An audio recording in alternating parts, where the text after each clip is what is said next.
Hey everybody, welcome back to whatever the crap this is called. Hey, we're back. This was supposed to be a one-shot, but we all decided that things are going well, so we're going to run it for a bit longer. Gonna kill some druids. Yeah, we're gonna kill some druids, probably, maybe. Who knows? It'll be I don't even know what's real going on. cool. We're going to be running this probably sometime during the week. At the moment, we're unsure if it will be live streamed or recorded. And then sometime during the week, we'll be doing that. So keep an eye out. We'll be announcing more in the Discord once we know when exactly everything is going on. But we're going to run a little mini kind of side campaign. And it's going to be super fun with these characters. Who knows? Some of them might be gone. Some other people might show up. You might see Hannah or DJ who weren't in the first episode or this episode. But anyone could show up at any time and anyone could leave at any time. It'll be just wild. I'm pretty sure, remind me if I'm wrong, because we just went over this like 30 seconds ago and I've already forgotten. That's the only thing that I'm supposed to announce at the moment? I think so. You could do a little like cool hip intro to the theme song if you wanted. Well, thank you for cueing me in, Grant, because guess what? We've got the same intro that you hear on Monday nights. Here again. Wow. So roll that clip, Drew.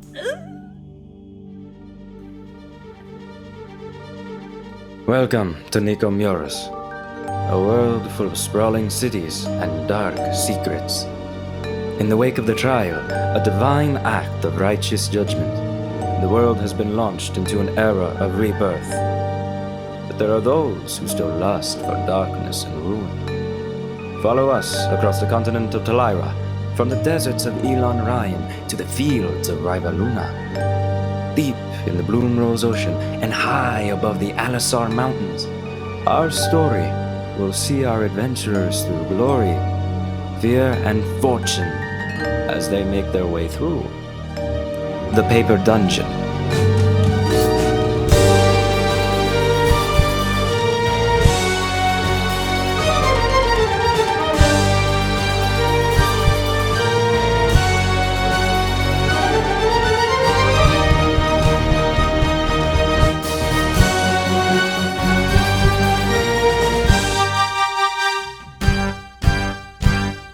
Hey, so how's it going?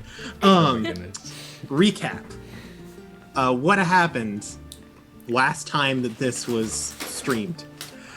Basically, our 4 adventures, Normir Thunderfoot, Grant, you just had to change your name, didn't you? Yes. Cygnus, Sylvie, and Archester. Thanks. Merchants, well, Archester being a merchant, and the rest of them either there as guides or bodyguards in the case of Sylvie, encountered a beaten up guard on their way past Jormungandr, a large city in the mountains on Jormung's Pass. They then encountered 3 of the high guard of Jormungandr, who were chasing said beaten one down the mountainside. They engaged in combat because they viewed them to be not quite on the up and up. As a storm rolled into town, they took the injured guard, and it was revealed that there were traitors, and it was actually kind of a form of a coup that was being, put together in the city of Jormungandr. They took the information up to the city, gave it to the High King of the Mountain, Von Askelsson, after meeting the Shieldborn, Sivlund. A very, very strange order was given by Vaughn to have all of the all of the high guard, messing up my own words, basically just fight each other. And whoever wins, clearly the people who support Jormungandr will not lose. And then the High King took care of the mountain that was being concealed by the sound of rain and thunder, which was then revealed to the party to be being caused by a group of druids. They discovered this by reading the druidic in the papers that they grabbed from the hurt guard, revealing them to be the druids of the Lost Grove. They were given kind of a little mission by the High King to go and defeat these druids that are on a kind of sister mountain off to the west, just maybe a day to a half-day walk, which is where they found themselves now. They were all granted citizenship in Jormungandr, gaining the benefits of it, as well as a couple of other boons. In Sylvie's case, she will be awarded money on her return. Normir will get a shield, specifically a round shield, which is a very important kind of form of status in the guard. Cygnus was given something that he kind of already had access to, which was to go to the top of the petrified tree, the great oak in the center of the city, and access to gaze and plot the stars from the highest vantage point. And then Archester was given the ability to travel to kind of the sister city of Jormungandr, Brenaya's, Brenaya's retreat? Oh my goodness, we'll get back to that. I don't remember the name of my own place. But they are currently on their way to the sister mountain now, heading down the slope outside of the city. As I said, it will be about a day, maybe a half day's walk, depending on how fast the pace is. The skies are relatively clear. You can see the stars. There is a kind of greenish gray cloud off to the east, where the king is currently dealing with the army with a storm of vengeance. But other than that, there's not a cloud in the sky on the western half. Is there anything you would like to do on the journey, or would you just simply like to arrive at the coordinates that you know? We'll say something. I have never fought druids before. Do either of you know what to expect? Anyone. I really don't know a single thing. A lot of spells. Magic. Yes, well, you see, they are very similar to myself in their ability to cast spells, although typically reside more in the elements and that kind of realm of magic. Usually things of like summoning elementals or casting lightning or... Normir? Yes. I'm a druid. You're a druid. Then we have insider information. No. But you're a druid. That's a little classist, don't you think? Listen. I, as far as I know, I've never really spoken to a druid. I'm just saying. Really helping your case here, buddy. I know. Oh my goodness. No. He was best friends with the druid in high school. Oh my god. Oh my goodness. This is so we're trying. I should not have given you guys the opportunity to talk. So this conversation continues. As you head to this kind of sister mountain, you do notice that, strangely enough, mountains don't often get, more heavily wooded as you gain height. Normally a lot of growth of plants tends to drop off. In general, in the Ludenkonen Mountains, that is the case. Around Jormungandr, it is a little bit different. Jormungandr, especially being kind of the exception in this case, where the top of it is entirely fertile ground, kind of a natural phenomenon. But a little bit of that has spread to the surrounding mountains. This one especially, Cygnus, you would notice for sure, is even a little different than the other kind of surrounding mountains. Whereas the higher you get, the thicker the woods get. It is almost like jungle-esque once you get to the coordinates that you're reaching. Specifically throughout... Huh? Do I know, like, what they would be casting? Make an Arcana check. To achieve this? I'll give you advantage because this is very druid magic. But specific... you know some things. I'm just seeing how much you know. Oh, that's unfortunate. That's really unfortunate. That was uber come on, dude. I will allow you to use nature if that is better. No. But you no, do but think my that roll this is... Oh, 15? Yeah, you would know this. You've been around a lot of forests. You're a druid. You obviously... This I would have given you regardless. You know that this is most likely a spell. This is magically enhanced, whether this be kind of overflow from the Fae or a spell cast by a person. That stuff you would know regardless of your roll. With a 15, you do know that specifically this would be from the spell plant growth, but the thing that is more important is that you know how the spell plant growth works. It isn't a continuous thing. Like, it grows, but then that growth can't be sustained unless you cast the longer version of this. This seems very premeditated to you. Like, this seems like this was cast potentially a year ago.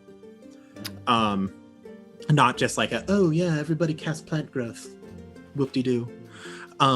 Yeah, this seems like the second benefit of it, where it's the growth of plants is enhanced for like the next year kind of plant growth.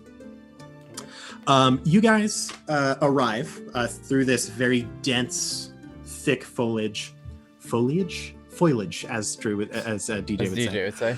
The foliage, the foliage, and reach kind of a bit of a clearing. The cliff face continues up. The trees thin out. There is a small pool in the middle and a cave that leads into the mountain. You do see the first thing that you notice is that there are 3 humanoid-esque figures sitting around the strangely almost perfectly circular pool. That is the first thing that strikes your vision. They appear either deep in thought or deep in ritual. And above the pool, there's this kind of flickering light. It flashes with purple, green, blue, almost like sprites are moving amidst this kind of yellowish white light. Specifically, another thing that you see is off to the side of these 3, there is a actually rather short figure, cloaked in a deep green, that does see you on the edge of the clearing. It looks up. You can only see its eyes. Its eyes are almost a glowing forest green. The character points to you, walks over the surface of the water and into the light. And as it does, you see the grass around the pool as the figure fades into the light. This is instant. Begins to move and shift. You guys may act as you please now. It doesn't appear as though the 3 figures around the lake have noticed your presence, though. Oh. Whoa. But the druid has? The druid that just entered the light and has appeared to disappear. I should also mention that it's almost as though they have been portaled away. DM. Yes. Did we get a long rest prior to this? Yeah, sure. Oh, thank goodness. Oh, thank you. Nice. You guys were kind of on the walk. I'll let it straight up 100%. Light them up, bro. It is the blessing of Jormungandr. Ah. All right, then. You feel more energized than ever before. I like that.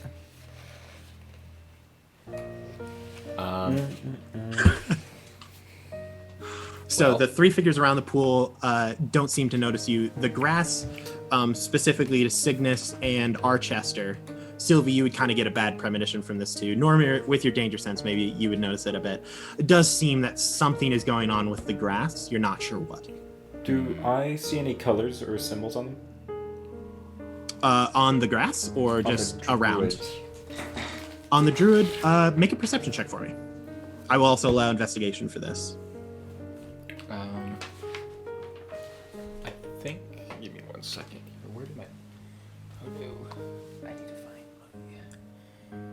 What you looking for, buddy? I don't know where I put my phone. My phone has all my spells. I think I have detect magic, so I'm going to cast detect magic. Excellent. 15.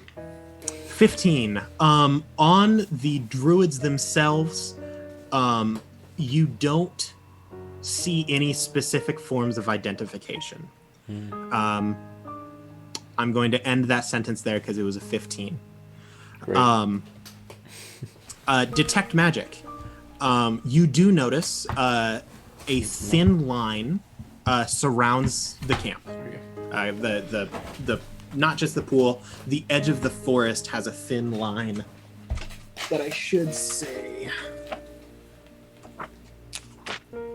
Check my books. It's kind of probably a grayish purple. You would take that as probably abjuration. Okay.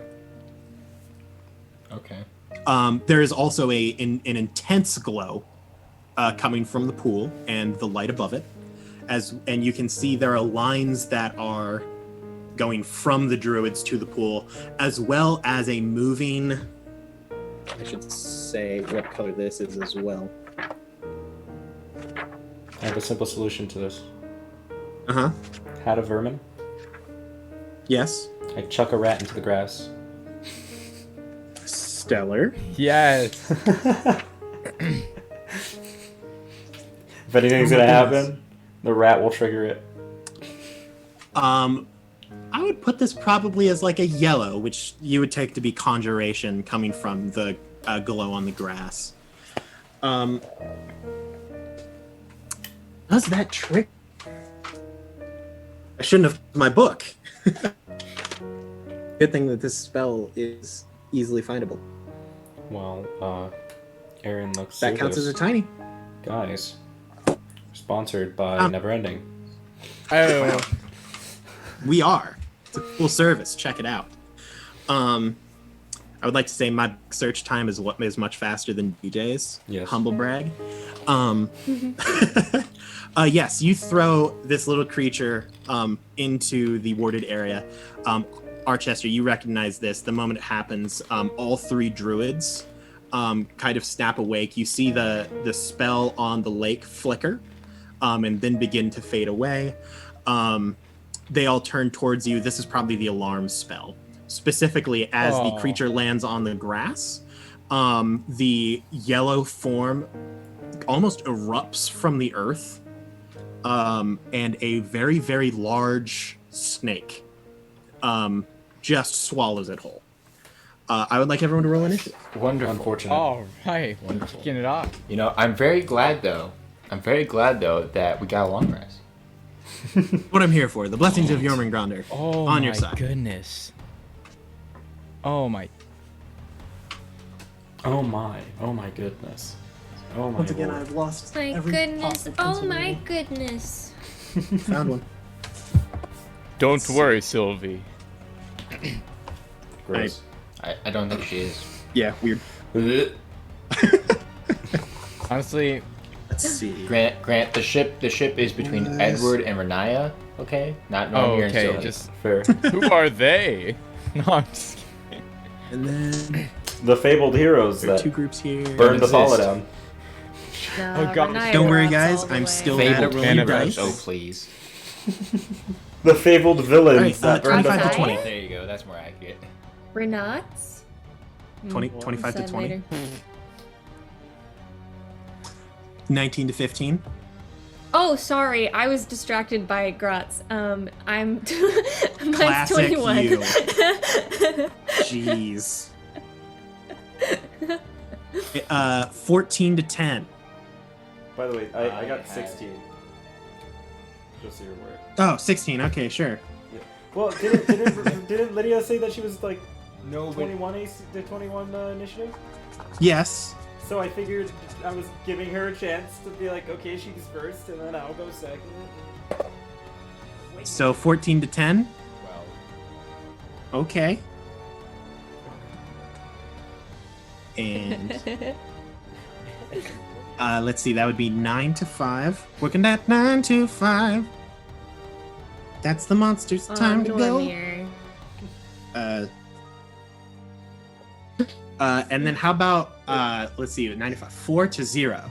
Listen, I have advantage on initiative, and I rolled a nat 1 twice. That's stellar. My That's initiative happened multiple is times today. 2. You act tomorrow. Sounds That's good. -1, Aaron. Sounds good. You I say, lose a turn. I say disadvantage, like advantage initiative, double ones. That's worse than rolling a 0. Rolling a 0 happens all the time. Honestly, yeah. right?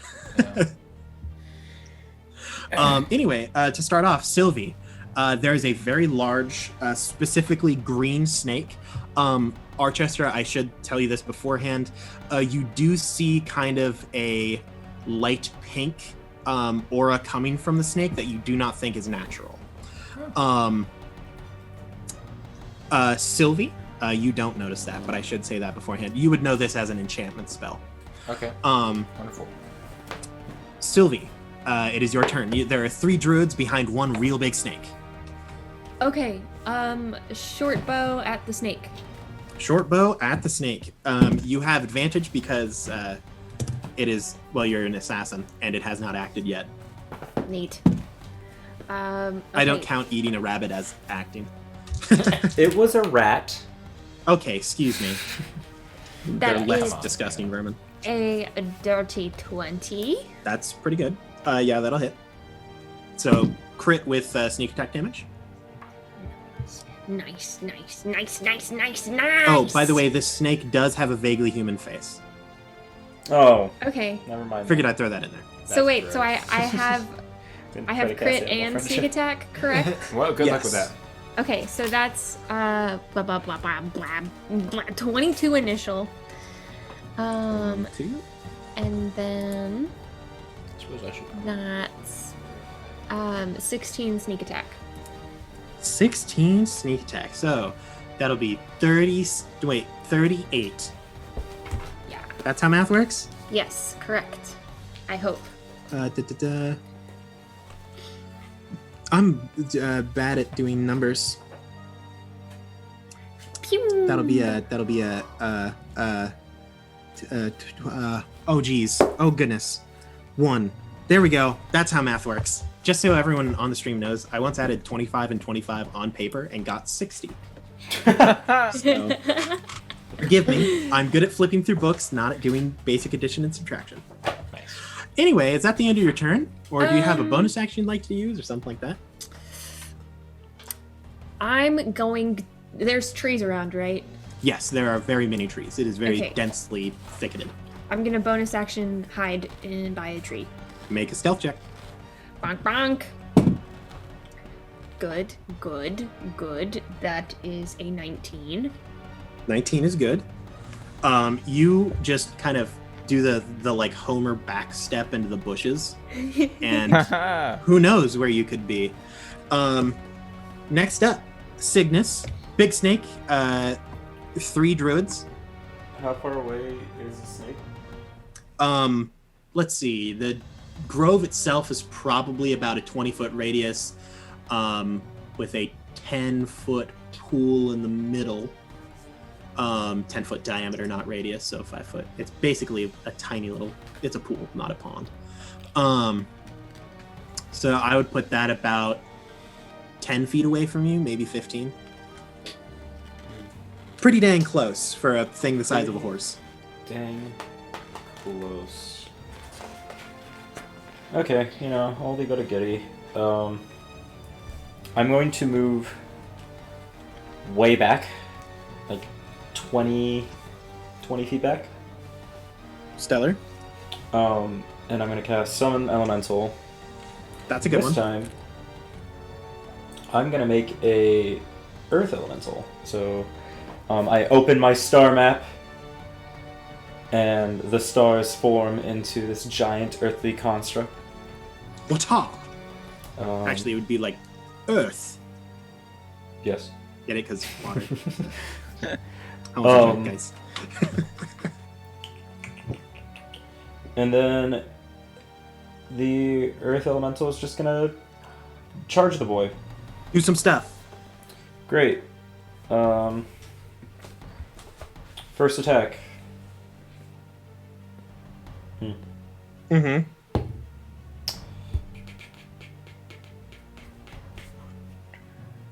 Like a 25. 25 will hit. Wonderful. I would have been really afraid if it didn't.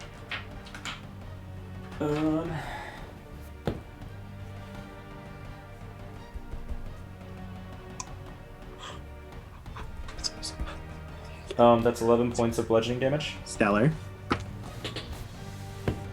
And natural 20. That's pretty good. Heck yeah. Yep. Turns out, Oh, having someone who automatically crits on their first turn and getting crit 3 times in a combat means that my monsters die real quick. great. That's 14. Grant, if you are the reason why our natural 1 counter is as high as it is, I'm the reason why our natural 20 counter is as high as it is, and it isn't because I've been rolling them. It's because they're rolled against you, right? I would say like Yeah. 25% of the natural 20s have been against me. 25 And the points of rest have been bludgeoning damage. Hannah. Yeah. How many? Honestly. 25. That's pretty good. And that's the end of my turn. It doesn't look like it's having a dandy time right now. That's the end of your turn. It's the start of its. And there's a big thing that just hit it really hard. I am going to need your elemental, to make some kind of saving throw.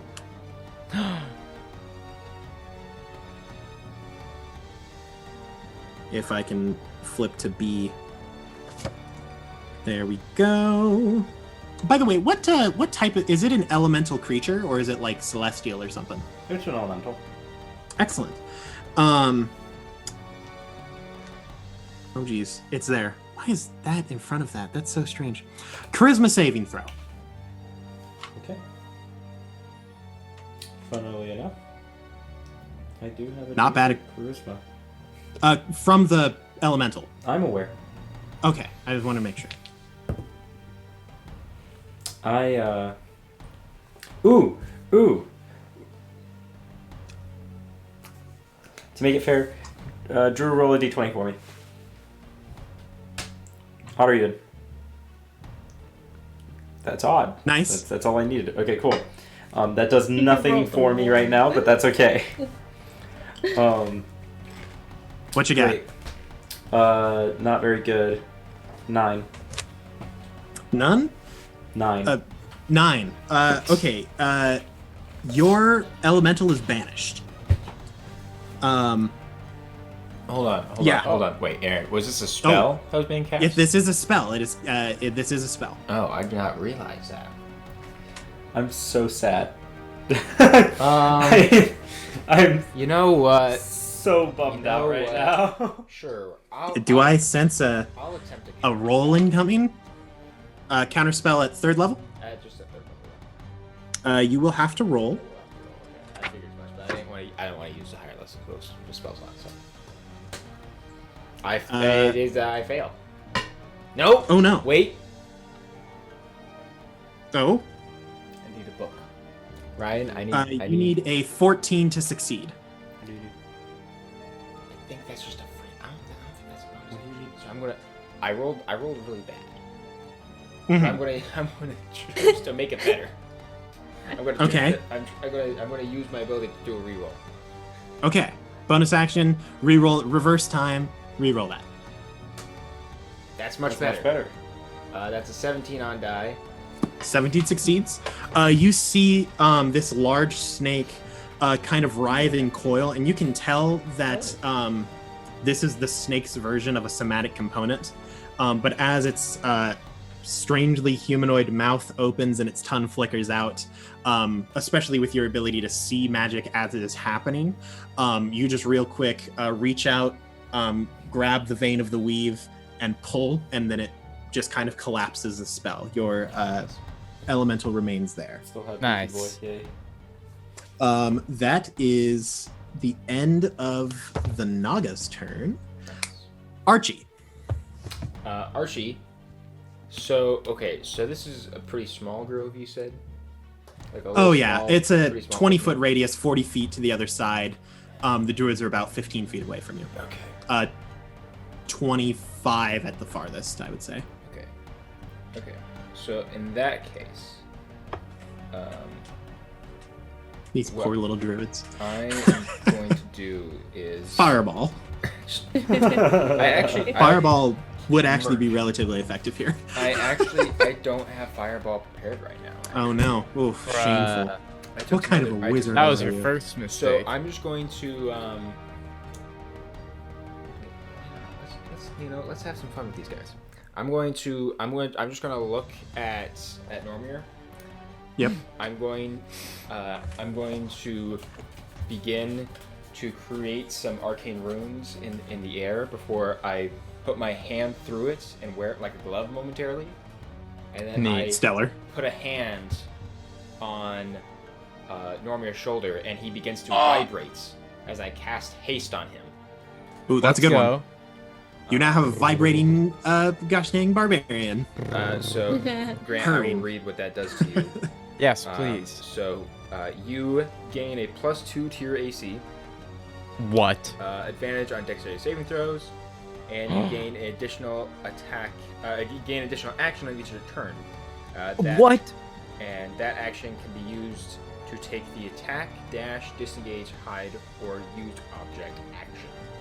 I will Yo. state, if you take the attack action, you can only make one attack with it. Correct. Okay, it So wouldn't be like an you will extra able to turn. attack 3 times. Yes. That is Yes. cool. It's a good Thank one. you. Thank you so much, Archie. You are very welcome. You are welcome, my friend. And feel strong. And then I will just back up. Stellar. You also back up into the forest. Your vision is a little bit obscured, Yeah, just because of the incredible plant growth. Yeah, I was just going to go maybe 10 feet. Yeah, you just kind of you attempt to pull a Sylvie and back into a bush, but you're like taller than the bush. Archie straight up just like injected Normir with adrenaline and was just like, go get him, bud. Exactly. Yes. Head out there. Bit of a bummer time. Guess who rolled higher than a 2 with a whole 4? Nice. Druids. Those 3 druids. They are going to. Okay, let's see. One of them. I've got so many druids. I've got druids for days. One of them is going to cast a spell. They're all going to cast spells. So many spells are going to be cast right now. Oh no. But don't worry, they're going to make a mistake because they think that they're really cool. One of them is going to touch a different druid on the shoulder. Copycat. And then their skin is going to gain kind of a rough, dark texture. You can only see their hands from underneath their cloak, but it almost looks as though their skin has turned to bark, perhaps from the spell Bark Skin. And then those 2, one of which has that bark skin on it, are going to do the exact same motion chant and mime an unsheathing of a blade. And as they do, a flame blade will extend from their hand. They're going to move into combat. One of them will go to Normir. The other one will attempt to move towards Cygnus. You move 10 feet back. It is a 20-foot. The closest one will move towards you. Not Cygnus, Archester. They will both make attacks.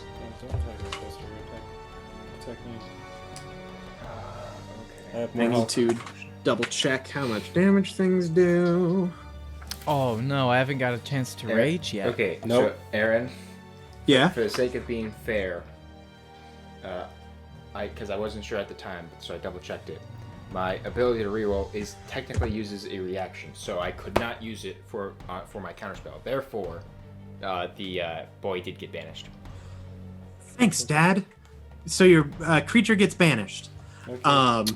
Bruh. Yeah. So, I'm sorry. I tried. hey, it's okay. I forgive you. Thank you for being truthful and honest. It probably won't be rewarded in the future. I wouldn't expect it to be. One attack each, one going towards Normir, the other one going towards not Cygnus, Archester. I just want to hit you, Ryan. I don't know what to tell you. Hit me. That will be their spellcasting modifiers. I dare you. If I can find it. Did I? Oh no, I did. Okay, we're good.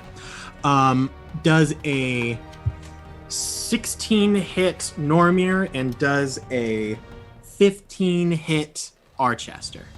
16 does hit Normir. A 15 does hit me, but since it has been my turn, and I do have a reaction, I'm going to make him re-roll that. Stellar. Yes. Okay. Does a 13 hit you? Yes, it does. Okay. Okay. Oh. I like that. I like the belief. So Normir, you will take 9 fire damage. Oh. Tis but a scratch. And then Archester, you will take 11 fire damage. That's a 2. That is the end. First of all, Flame Blade? What the crap? 3d6 as a second level spell? Consistent? What? That's crazy. It's crazy talk out here. That is the end of the Druid's turn. It is finally Normir Thunderfoot. Yes. Your time to shine. You are vibrating. You have more energy than you have ever felt. Grant, Turning like a cat. just to double check, you did take into account your +2 to AC, right? Oh, actually, Archester, I need you to make a Constitution Yes. saving throw. Yes. I did do +2 to my AC. I don't have a very high AC. That's just how it is. Constitution save. Wait. Was it a roll to hit that the druids made? Yes, they made attack rolls. Oh. Never mind. Doesn't do anything. It's only a 1, unless a 1 brings it low enough that it doesn't hit you. Does a 12 hit you? No, that still hits me. 12 still hits you. Well, that's That was really good. upsetting. That was a good belief. Although... I tried. I tried. I just remembered that I had Cosmic Omens, and he rolled a 1 for me, so that means I get Woe, which means I can, as a reaction, use a d6 and reduce an ability, attack roll, or skill check on an enemy. Nice. That didn't work. I rolled a 1. 10 out of 10. So I still need that con save from you, Archester. Yep. How did that go, bud? Well, I needed to beat a 10, Yep. and I rolled a 9. Ooh. Man. So Wah, I changed my mind, Normir. Come on, you're not Oh, making my what? job easy right now. So that when went well. You lose concentration on the haste spell, it ends. And When the did not- spell ends, the target You can't were- move or yep. take actions until its next turn. No. As a wave of Sorry, lethargy bud. sweeps over it. Dude, No. that stinks. Everything I've done has been pointless. We are Wow. doing You're- That So, hurts Normie- my soul. Archester walks up to you and says, "Have at him, kid." And you're like, "Yes, yes." And you can't take actions this turn. Literally, he's just like, yeah. A bee stings him. A bee stings him, and then he's just like, I'm sorry. Oh, yes. Stop it. Suddenly, you feel like you haven't slept in like 3 days. You know, and Oh, You need to the take a worst quick about nap, this is- power nap for 6 seconds. Wait, hold on. This doesn't reverse the effects, right? Like I'm not like exhausted, right? No, I'm just No. You amped. just are not able to act this turn. Thank God. Oh, what? Not at all? No, Nope. no. I'm sorry, buddy. I was gonna make a joke. So I just- had it premeditated. so I was just gonna to say this is recap what it feels to what chew this 5 full round of gum. combat has been. Just to recap what this full round of combat has been. Sylvie did He her was thing. so She ready. hit. Did really well. Cygnus did summon an elemental that did good, and then meanwhile, Grant and I've cast 2 spells and used an ability, all to accomplish nothing. And Normir didn't get to take her first turn. I have a very important question for the DM. I might have an answer. Can I still bonus action? No, that has action in the name. Dang! I can't rage. Grant is Anyway, raging. Sylvie, Yeah, things are falling apart right now. Good girl. it's fine. Right now, Archester is getting stabbed by a blade Yeah. of fire, and so Yep, is Normir. That's kind of the important one. Big snake. So where am I in location to like? You are Archester able to and the access any person on the battlefield at this time. You are Neat, hidden. You okay. can sneak through the bushes, get to pretty much anyone. I would like to go for the druid after Archester. I figured you would. with It does not know rapier? you're there. Yeah, it and doesn't. you do have advantage. So Yeah. Okay, that's a good thing I have advantage. So we're fine. Hey guys, That's a I believe in you, 26 to Sylvie. hit. yeah, that'll hit. guys, we can still hear you through Archester's spot. Yeah, I know. Okay, just checking. No, the mic's just on. Nice. Okay, so that's We're sharing a mic. That's 14 initial damage, 14. and then that took a while to roll. Wow, that's sad. 7 sneak attack damage. So that'll be 721. Ooh, still alive. Barely. These guys are not strong. And then bonus action. Actually, no, I'm gonna stay there because if it's gonna hit anybody, it needs to hit me. Stellar. Please no. Yeah, this druid with a blade of flame swings down at Archester, sears him across the chest, and your first thought is, "Oh no, my employer." But wait, an opportunity. And you sneak around, jump up, stab him in the back, and land. That is the end of your turn. Next up, Cygnus. Things are not going well. Your friendly little rock friend is not there. It's kind of sad. Am I still keeping concentration on him? I believe so. That's a great question. He is sent back to his base plane. I know that much. But he doesn't have a base plane. I made well, him. he's an elemental, right? Yes, but That's why I asked whether or not their spirit or soul came from the. I mean, their creature from type somewhere is else. considered elemental. Yes. So that means that you would summon something from the plane. The Earth, elemental so that's where they plane currently of would Earth, be. yes. As It unfortunate. is incapacitated, unoccupied space. Target remains there until the spell ends, at which point the target reappears in space it left or the nearest unoccupied space if space is occupied. Different plane. So theoretically, if it were to break concentration on it, then it would reappear. I'm fine with that. You did you use the spell Summon Elemental? Yes. Is that from the player's handbook? That's from Tasha's. What do you need to know about it? I have it open right now. No. Keep doing your thing. I'm just Okay. researching. Gosh. Yeah, things got kind of rough.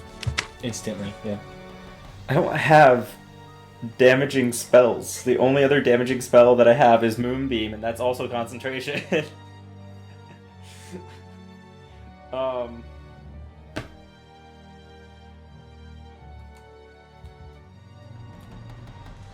So we're gonna do this, I guess. Punched it. Nope. Second level. No, not second level.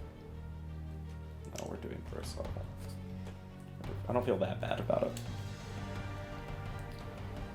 it. First level. First level. Healing word to the Healing bugger. word. Bonus action. Normir's not here, but you do that. We'll inform him when he gets back. Yep, he gets. I don't even have Chalice up right now. It's a real low intensity.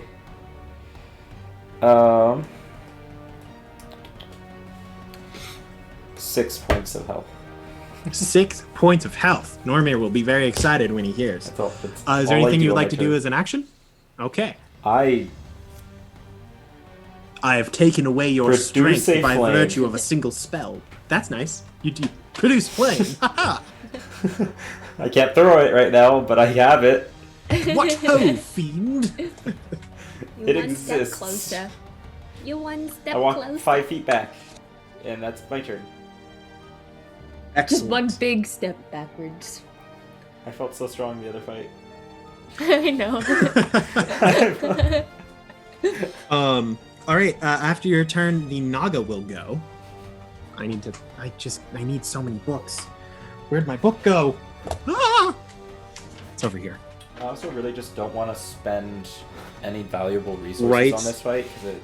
Yes. Yeah. So it's not worth your That's time. kinda Wow. Correct. Alrighty, I've already used my third level spells on this. Let's see. You're a wizard. Banishment has Yeah, already it's fine. been used. I have arcane. The Naga will slither into range of Normir. Also, Normir, Aw. you gained 6 health by virtue of sickness. Oh, fantastic! Who did that for me? Me. Sickness. Thank you, Cygnus, because Cygnus. that's what you said. Thank The you. healer. I was thinking the same thing, but I didn't want to say it. That's what Aaron and I thanks was for also nothing, thinking Lydia. What? In sickness and in health. I hate you guys. I know. Um, Get down with it the is signal. going to. Let's give this a shot. It is going to bite you. It is going to make an No. attack roll.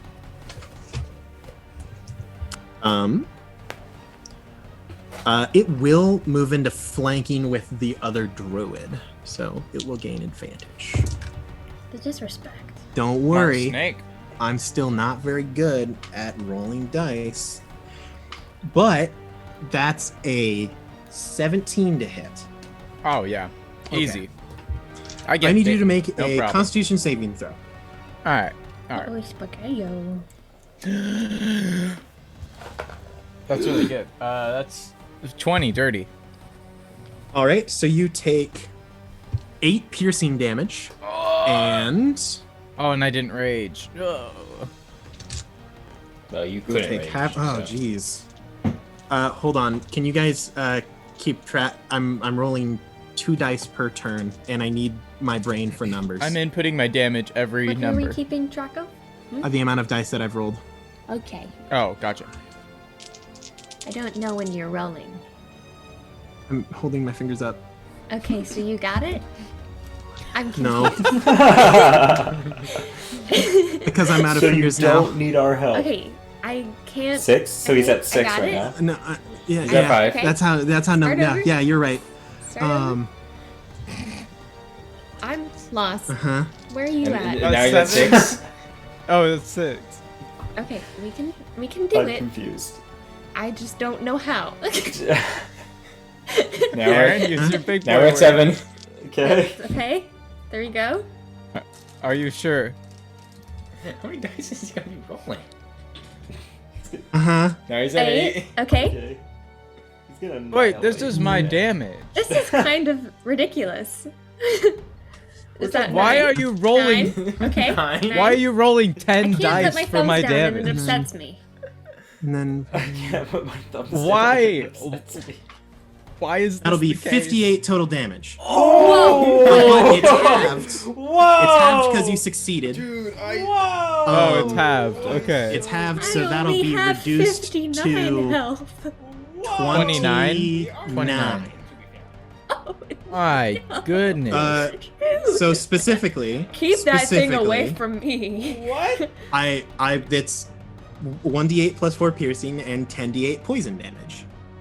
What? Neck hurt, bro. I Neck That hurt. like that this. was the Naga? This guy is. Huh? That was the Naga? Yeah, Guardian Don't Nagas. bit. Sylvie, no. I'll try Can you my look it up? I'm best. fine. Yeah, that was not good. That's scary.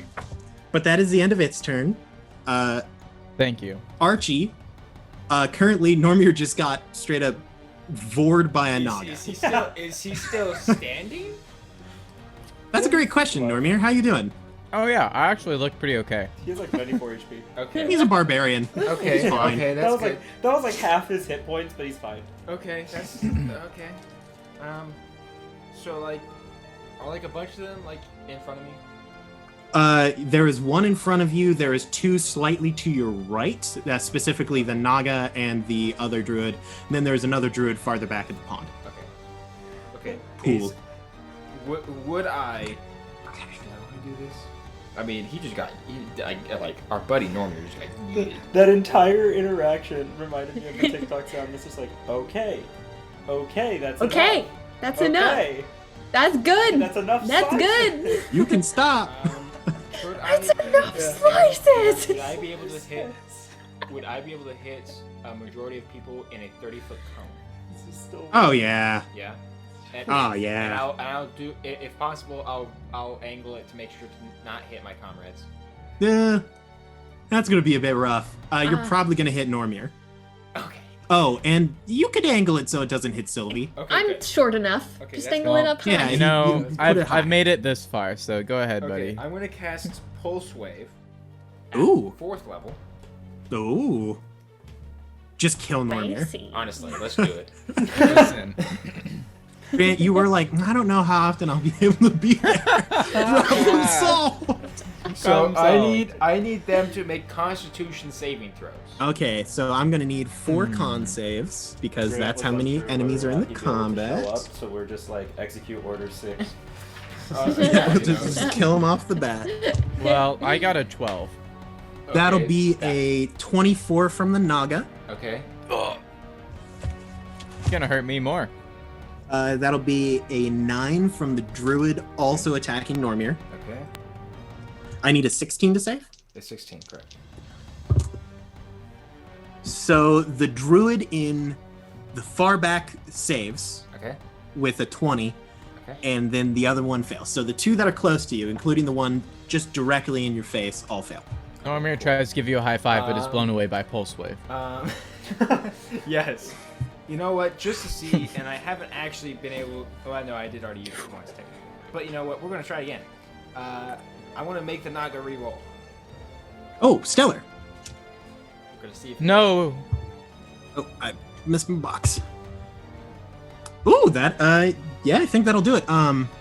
11. So, yep, that fails. Perfect. All right, cool. So they're all gonna take 7d6 force damage. That's pretty As beefy. in 7 dice that are Yes. 6-sided, Yes. correct? Okay. Oh, I thought I was literally Thank thinking that you God. said 76. So, no. I thought you had already rolled. I'm like, so Ryan, that do you wanna kills aim God. 7d6s? That kills God. So the problem I had earlier is I needed to roll 10d8, but I only had 2d8. And keeping the number that I was counting going up at the same time as adding the dice doesn't It's work hard. well in my brains. Numbers are hard. Yeah. Thank you. Okay, that's fine. Anyway, straight up, we're sponsored, guys, by Neverending. Really cool people. Check them out. Your They're stories really are cool. important to share.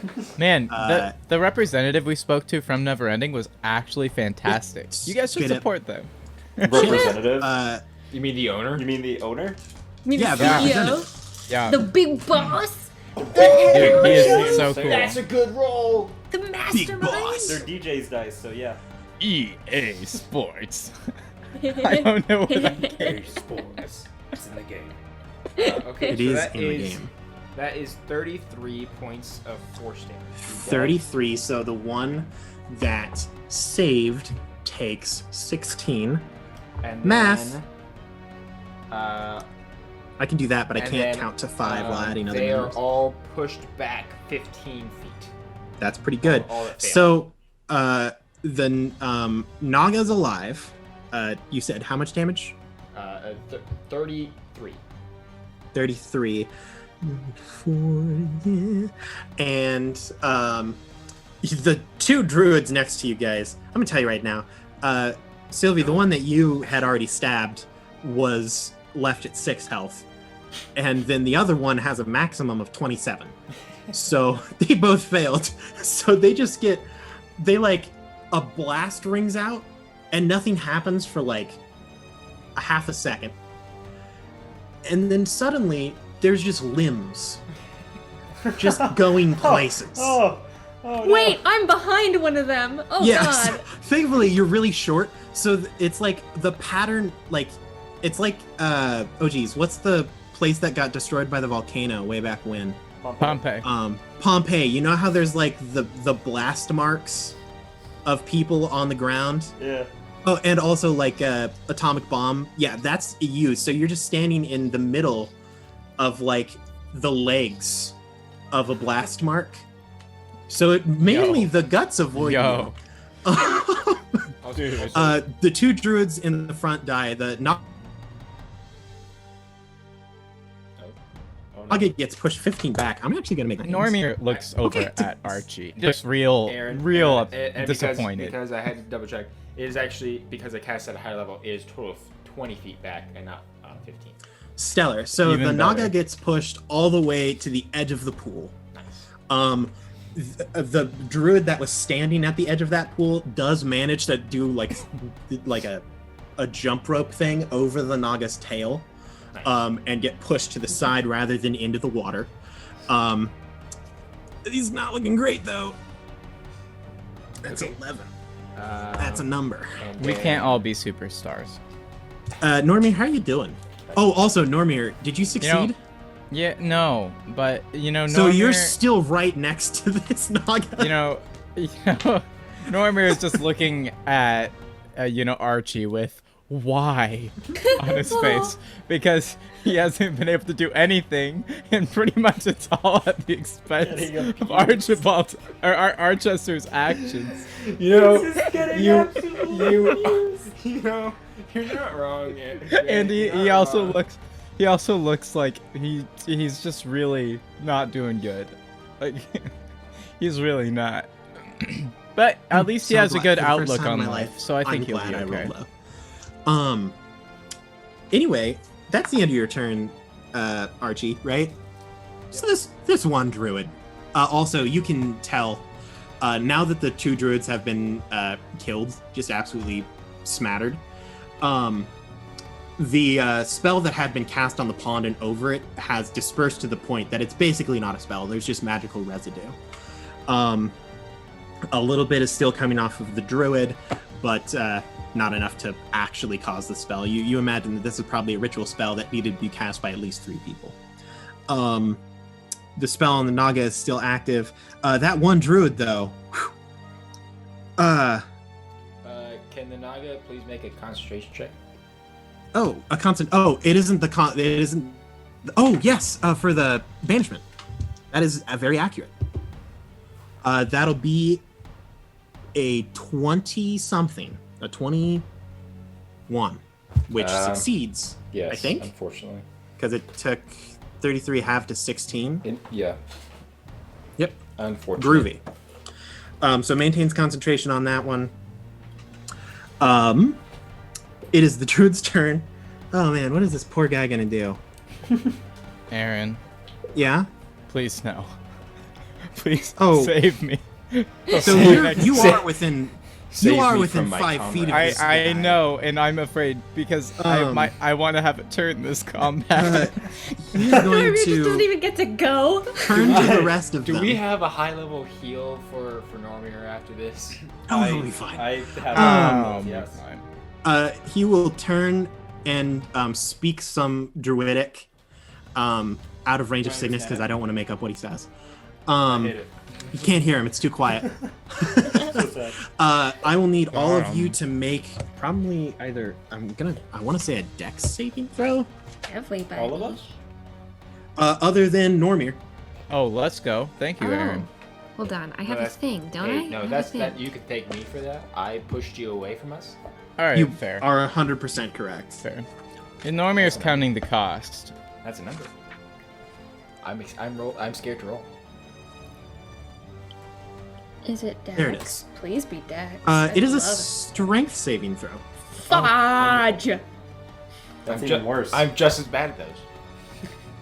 I Don't worry. Worse. Not a high DC. don't make I'm those- good What's at your guess? strength. Oh wait. Okay, 14. That's enough. I fail.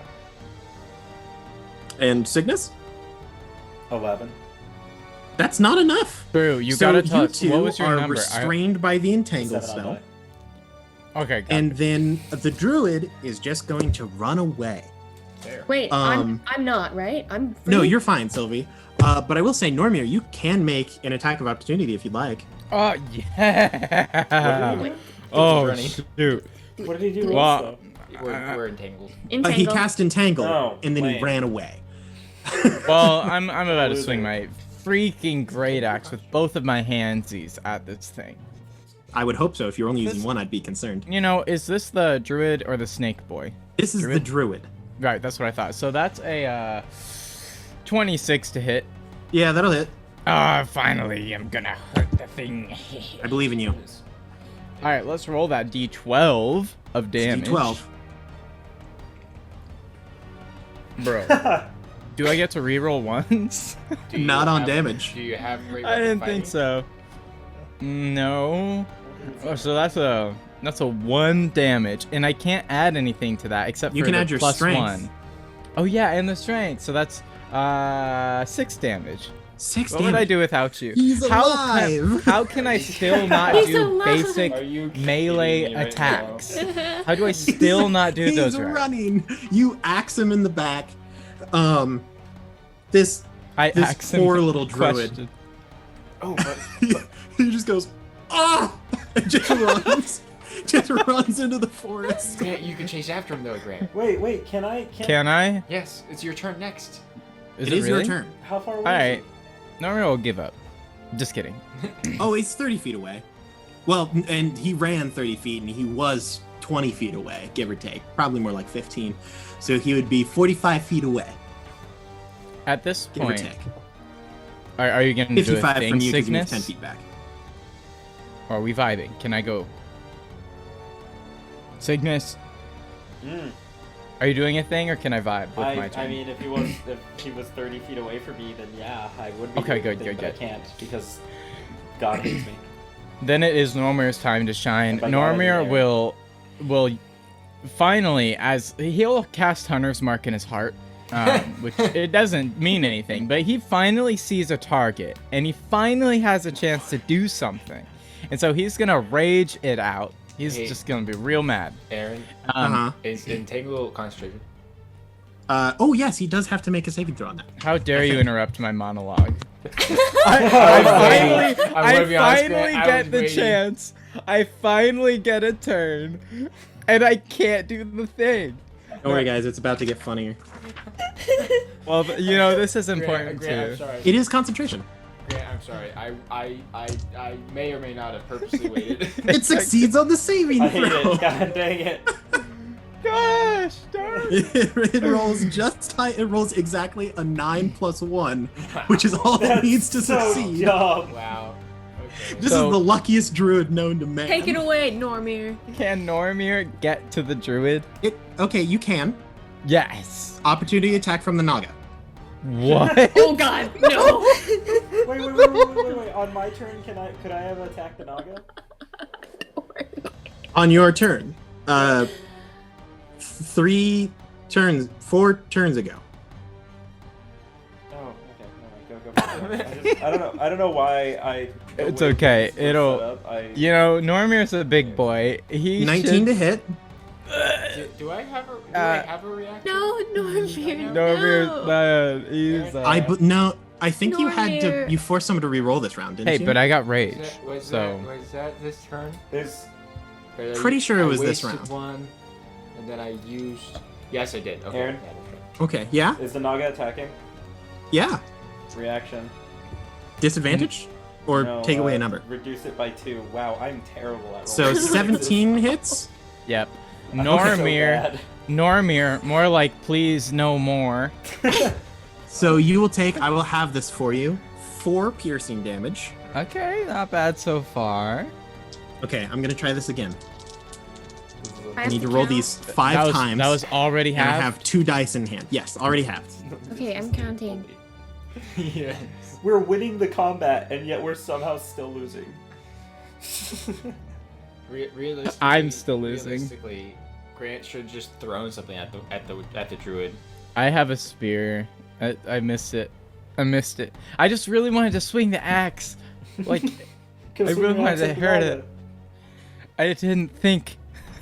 I just saw the target and said, I finally hit. Like a true, that's Oh, like a true barbarian. Normir's gonna die, guys.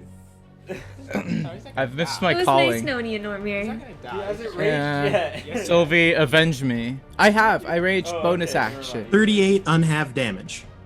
Okay, so that would be, what, 19? No. Is that right? No, Well, unhalved. you're not It's gonna poison attack damage. because it's poison. So it's just 38 more damage. It's just 38 more Oh, damage. no. Is he down? Dude, where does it bite me?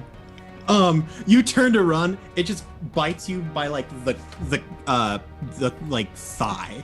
I just picture Norman's running after this barbarian. The snake just bites him and lets go right away, and he just falls. Yes, you just kind of running, collapse. and he because just for a brief collapses. second, you feel the Into the fangs pool. enter your leg, and you're like, okay, I'm a barbarian.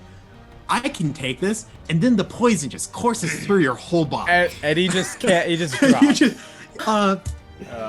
hey Grant, I need you to ask me odd or even. Odd or even. Well, I need you to give me an odd or even. He's face I down said in that. the Oh, pool, isn't wait. he? Wait, I need to roll and tell you. No, what just I tell get. me odd or even. Oh, I choose. Ooh, this is the most important choice of the game. I'll choose even, because I feel like not enough people choose even. You fall into the pool. Yes! Whatever that means. He's gonna You start just, drowning. you just go, boop. just So squish. Normir's swimming, but he also can't breathe or Oh, swim. you're unconscious. Well, are you still standing? No. Yeah, you're unconscious, so you just Yeah. plop into the Yeah. pool. Oh yeah.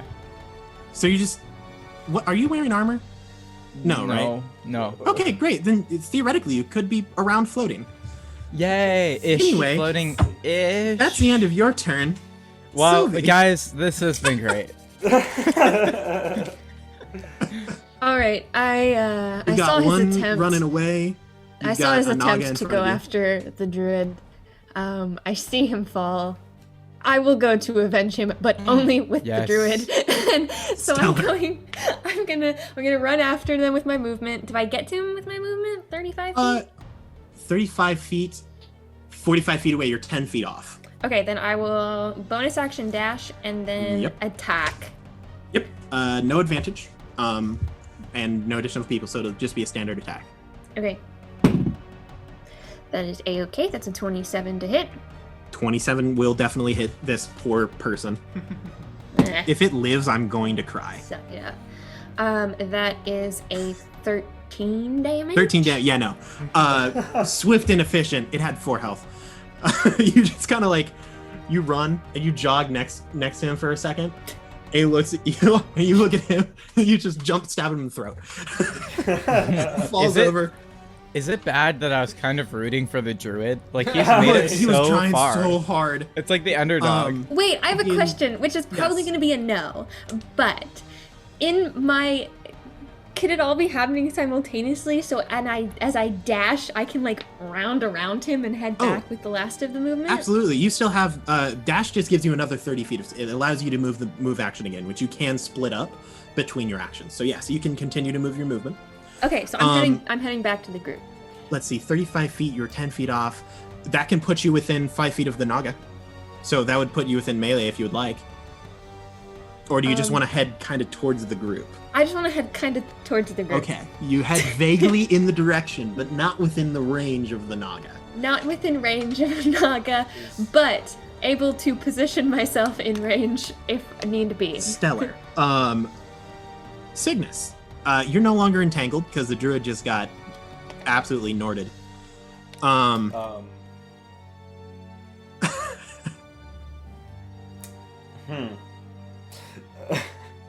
Yeah, I there's one as an action- fat snake here. am going There's a to big boy. hurl the flame at the Naga. Excellent. You I'm gonna throw get that close fire, to it, by the way. Just that yeah. thick flame.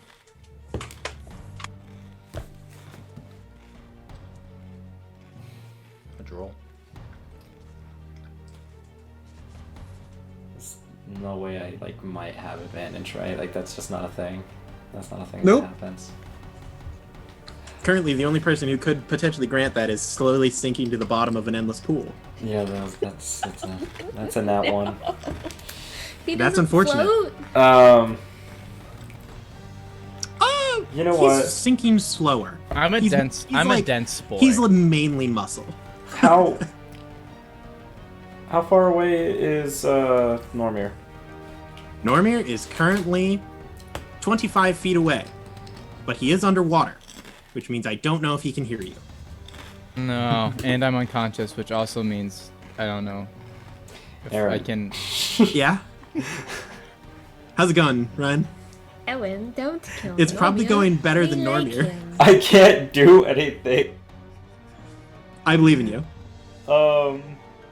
Let's Your use fire an just elemental. crashes. Oh, it wait. lowers its head as the fire crashes over it. And Grant! it just... I tried to healing word it, but you just said he can't heal. That Now, was not technically okay. Technically speaking, the spell Healing Word, it doesn't say that they actually have to hear you. It's You just a have to creature say it. of your choice that you can see within range regains hit points. I'm fast with the books. And I would imagine he'd Healing still be able word. to see my body. Because technically, if you're I unconscious... accept this. Yeah, because technically, even if you're unconscious... I Can't normally hear. I just assume that if you're unconscious, your subconscious mind could still hear. Not But if I you're love that. dying. You're sup- Luckily, look, I have people no in a coma failure. Well, sometimes still technically hear things. speaking, your ears still work even when you're unconscious. Exactly. Well, yeah, your so ears straight still up work light even him if up you're with underwater. that healing word. Okay. What am I dreaming of? Healing word. I don't know, probably big snakes. Eating him, yeah, you know. Healing word at 3rd level. That's a good one. Oh, nice. Will Normir finally get a turn? Ooh, The world may never know. that's a pretty good. That's a pretty good.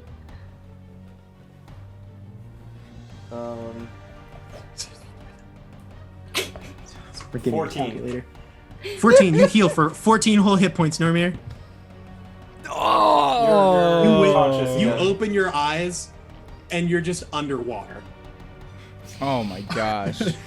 Is that the end of your turn, Cygnus? Yes. Snake Yes. time, baby. Normir breathes in water. And Wait, is sad. and Normir is conscious again. snake Goes doesn't back know. into the pool. Dude, if the Naga I'm freaking alive. attacks Normir, I swear. He's the most I least think threatening person. Instead, Right now. It's like, who is this large baby? Who is this large baby? He falls unconscious. How Whose dare baby you. is this? He just goes. Who's supervising this child? Where's this child's guardian? Who is this child's parents? He is in the pool. Someone please obtain your No. child. No swimming in the pool without supervision. The Naga will once again kind of do a cool little snake dance. Its tongue will slither out. It will cast another spell. It is in a 20-foot diameter. It will catch Archester and Cygnus. I need you both to make dexterity saving throws. 14. Ooh, ooh, ooh, ooh, ooh. I rolled a 19. That's so you fail Cygnus, but Archester you succeed. Ooh. I will tell you things in a second. Let's see. You will take Archester 18 fire damage, Cygnus 9 fire damage, and Wait, why do I only get 9? because you succeeded, didn't you? Oh wait, no, Archester, you succeeded. So you take the 18, Cygnus, you take the 9. No. You just said the same said thing all over again, but I You take got the it. 18. he Dang takes it! the 9. Flip it around. Whoever succeeded takes half the damage.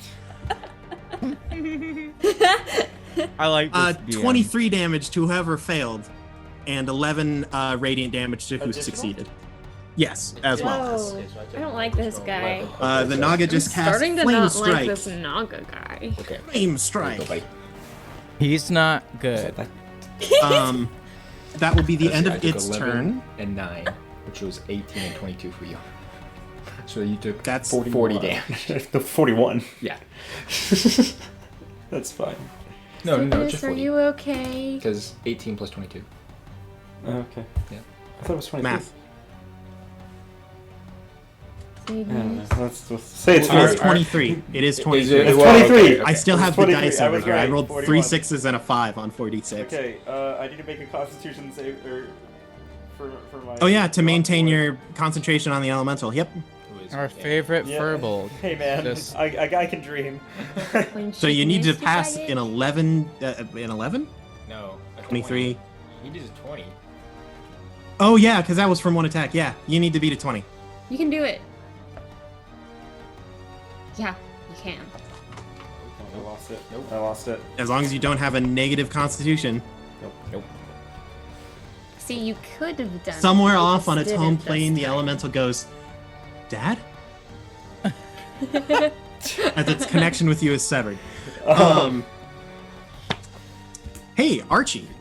Yep. Fire and light has rained down from the sky. This enchanted Naga Uh-huh. is just not giving y'all a good time. Okay. Yeah. What do you do?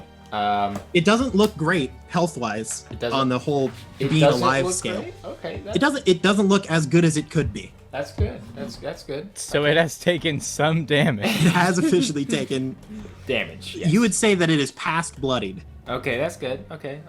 Cool. If that's the case, I'm going to cast. Ooh, do I do Kill. that or do I do that? Finger of death. I wish. Die. See, here's the thing. I don't think. Dead. I don't Okay. think either. I don't. Dead snake. Snake. Please, Dead. please Killer. don't. Please. Die, please. snake. Pest I would. control. Actually, I'm gonna. I have another Okay. joke that I Yeah, want Hey, to Archer. say. I'm gonna cast. I don't know. my I don't know if turn. this helps. Snake I don't know if this aside. helps your decisions at all. Nah, gonna One, more. you would know that the charm spell cast on the Naga is not its own spell, and you would also know that in general, Guardian Naga are lawful good. Okay. So I don't know if that changes anything, but I figured I'd just tell you. Okay. So generally, these guys are lawful good. Kill it. Yeah, you would not expect a Naga to attack strangers out of nowhere.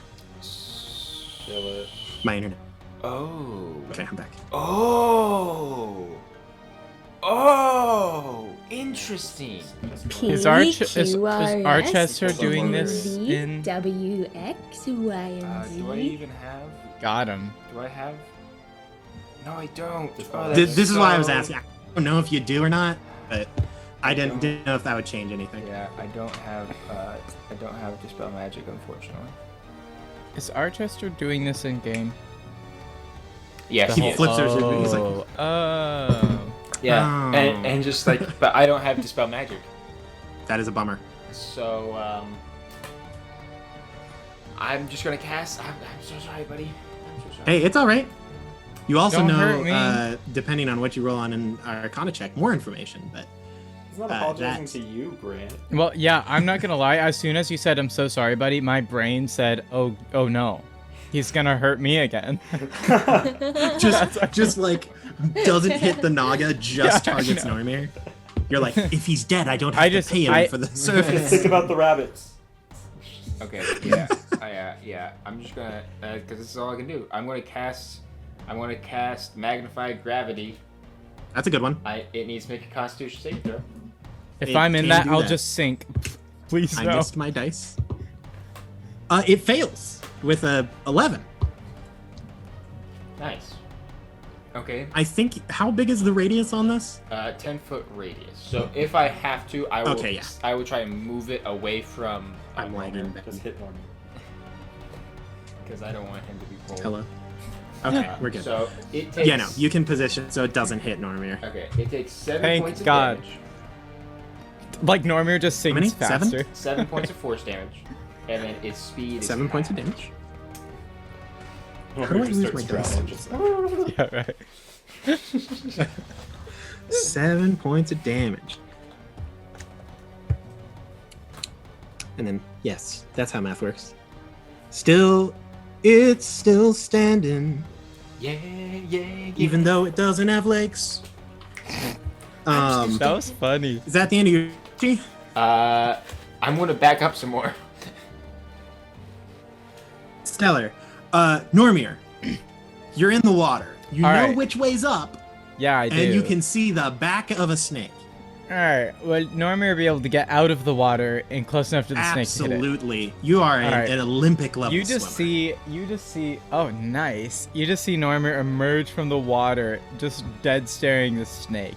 and he marches up to the snake. By the way, Don't interrupt me, Archester. I swear to the gods.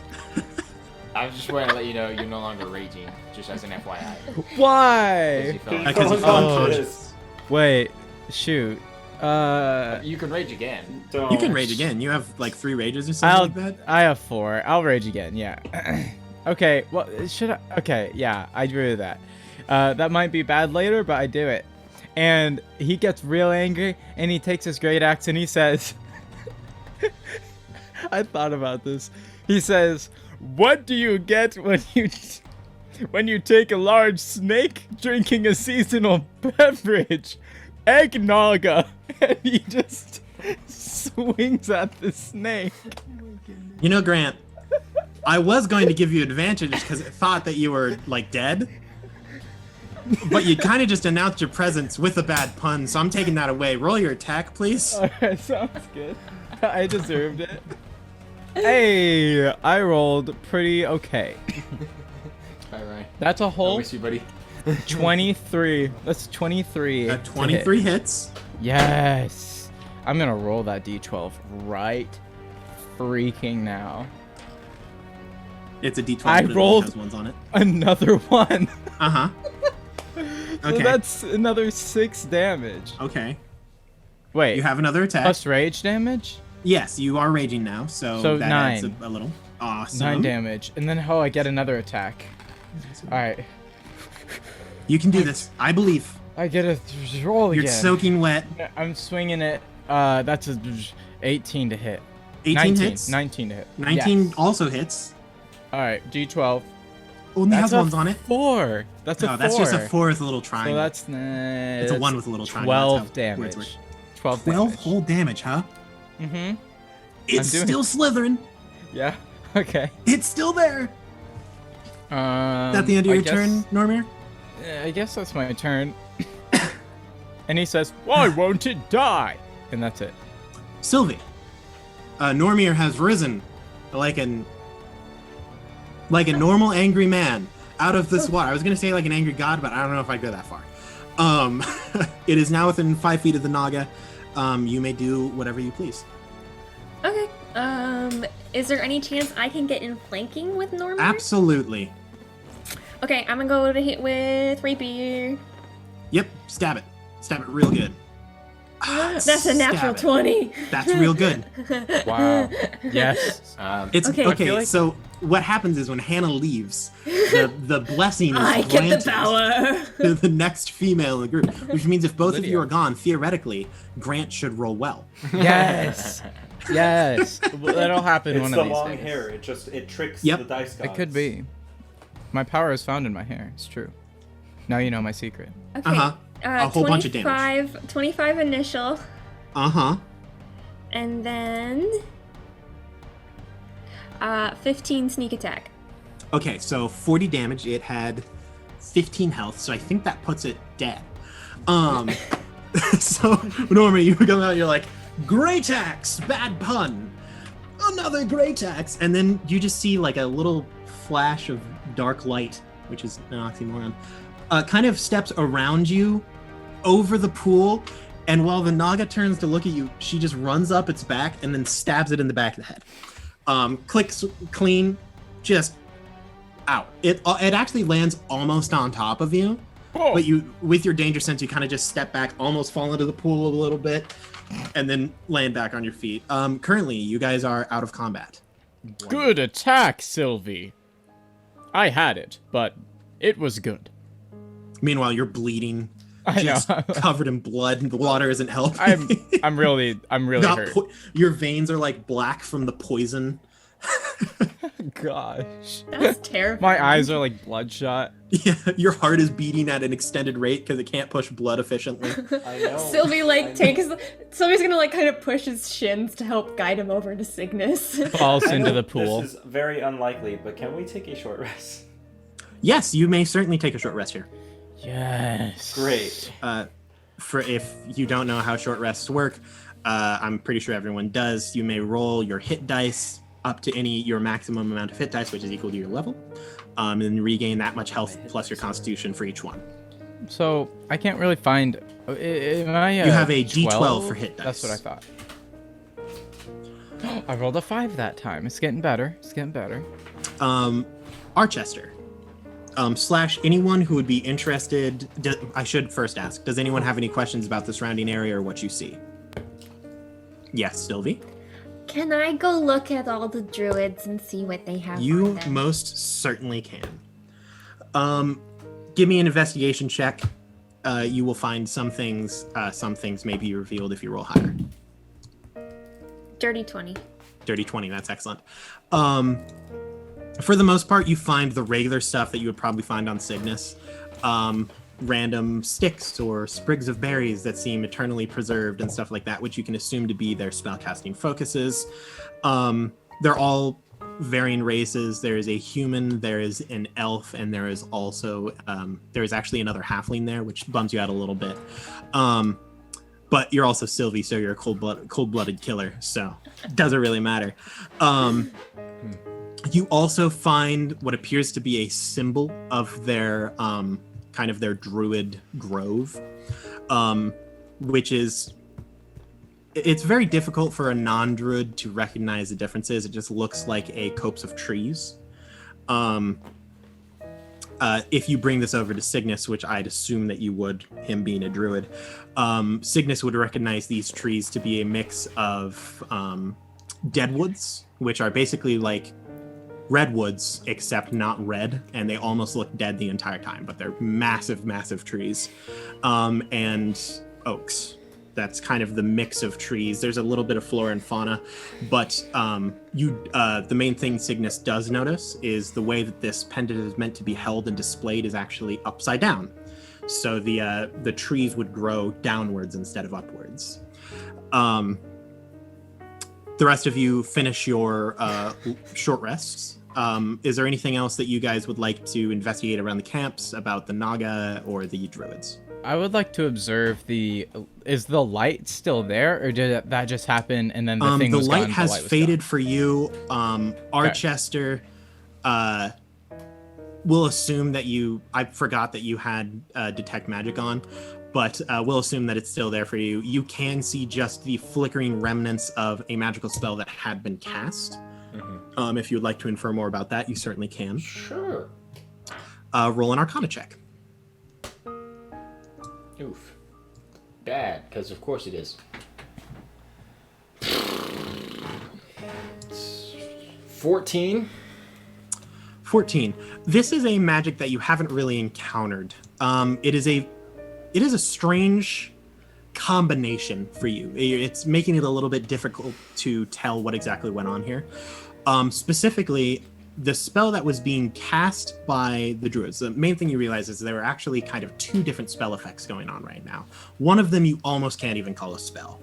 The druid magic that you are seeing, the kind of nature-based, non-arcane magic, appears to be almost more of a conjuration and summoning spell. It's almost like a spiritual version of a force cage.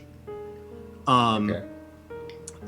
Specifically, you can also tell that the other magical effect comes from what they are attempting to cage, which actually looks like it's tinged with like white and gray, which would tell you that this is some kind of weird, like almost celestial necrotic magic, like necromancy, but it's you haven't quite seen it before. You're not able to pinpoint what exactly the spell or effect would be, but it does seem like it would be necromantic, which seems strange for you, being that these are druids. Right.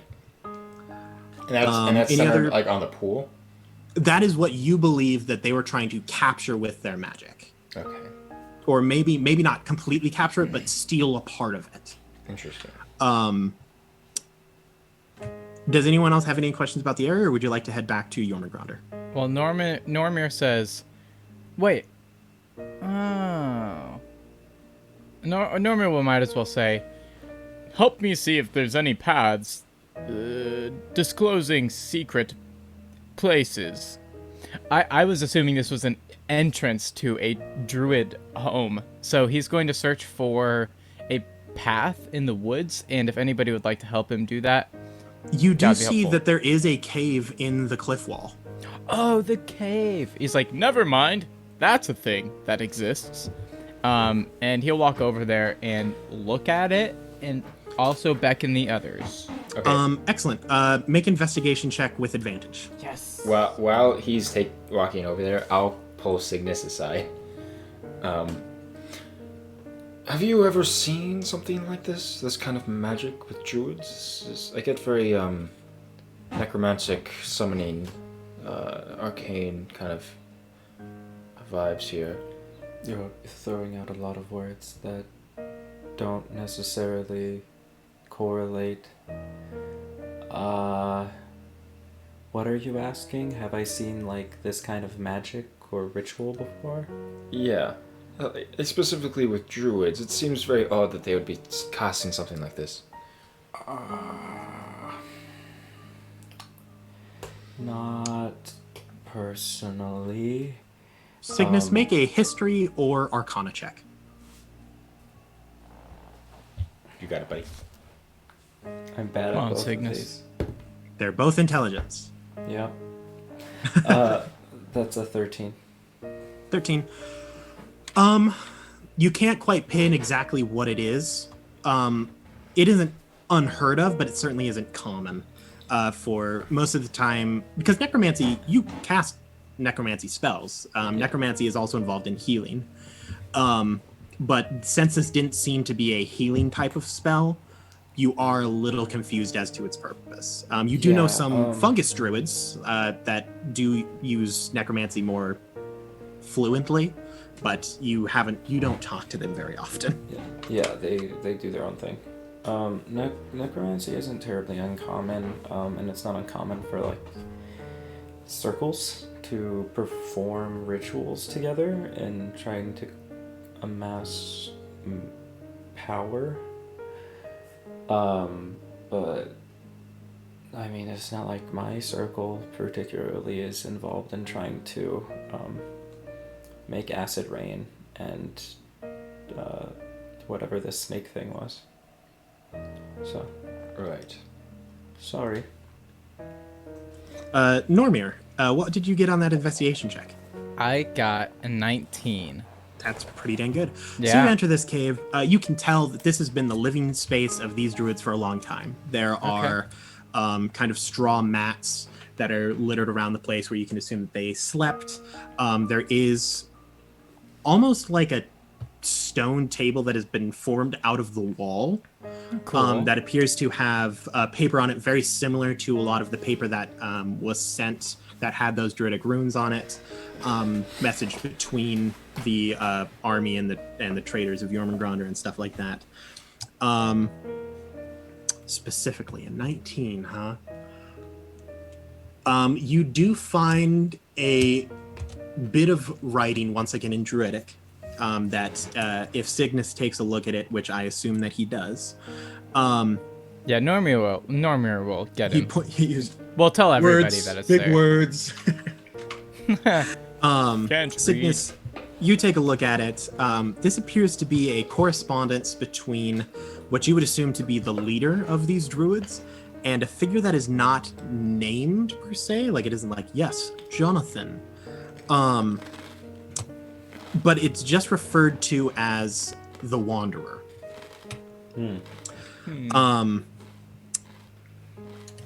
It is basically saying, we have discovered a key. We believe the grove is within our grasp. To sum up the letter in its whole. Druidic is relatively straightforward. Yes, I mean, wordy and weird, but straightforward for those who can read it. Yes, Cygnus. Is it safe to assume that this pool has some sort of significance? Like it might be like a fey portal, or maybe even Make a like nature check. moon pool. I'll give you advantage because this is definitely much more up your alley. You were just I was really close to being really good. I have no idea. What did you get? There's no way.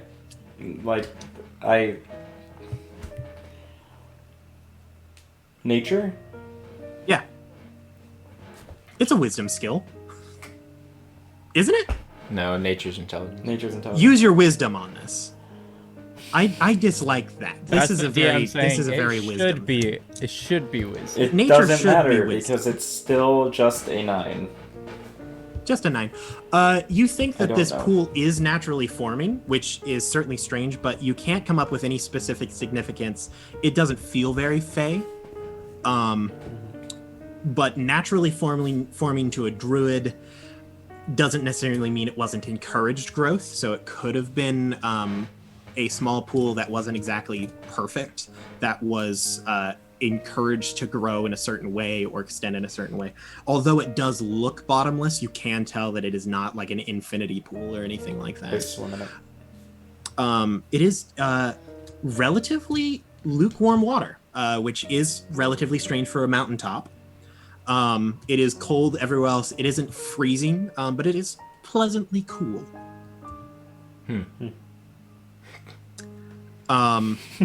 You do not walk on it like the leader of the druids did previously, and you do not see any trace of them.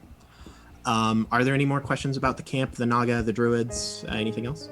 Well, I'm curious if there's anything visible at like the bottom of the pool, or how dirt. deep it is. Okay, It is cool. a crystal clear pool. You can see all the way to the bottom. You have to Sounds strain your eyes a bit because it gets dark, but there is no fish, there is no weeds. This is just carved straight into the stone, a pool of water. Spooky. Okay. Interesting. Well, I don't have anything else. Can you read me one more time what the druid thing says? What? The I need something to write with. Cygnus, you would also know to sum up what the note says. We have discovered a key. We believe that the grove may be in our grasp. You would also know that key has 2 translations. It could be key or it could be guide. Okay. interesting. Great. I think that we can leave here if we want to leave. Everyone chill with leaving? Yeah, unfortunately. Yes. All right. Absolutely. You guys pass the Naga as it lies on the pool and the bloodied destruction marks of these poor druids, and head back to the grand city of Jormungandr. It is at this point in time that I'm going to take a quick break. We will be back in 10, 15-ish minutes, depending on how long Drew decides this break to run. We'll see you guys on the other side, Dungeoneers.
Thank you. Hey everybody, welcome back from the break. Grant, you loser, you timed it wrong. Oh dear. I hope you had a good break. We had a great break. I Wow. ate cookies. Yes. If you weren't here for the first half, they went and they killed some druids and a big snake, a naga to be specific, a guardian naga to be more specific. They discovered some information, and an archdruid walked through a portal, and now they don't know what happened or what the portal or magic was or anything. But they know some things. I'm just going to skip the travel time because nothing's going to interfere with you. The night is clear. It is approaching morning. Because you're so high in the mountain, you're a lot more capable of seeing the sun kind of cresting over the side of the planet. So it's brighter than it would be in most places. It is still pretty thick in the forest leading down the mountain. Yes, Cygnus? Did you say the planet? Yes. The Earth's flat. This isn't the Earth. We're not on the Earth. This, as someone that helped write this world, Get wrecked, Cygnus. it's flat.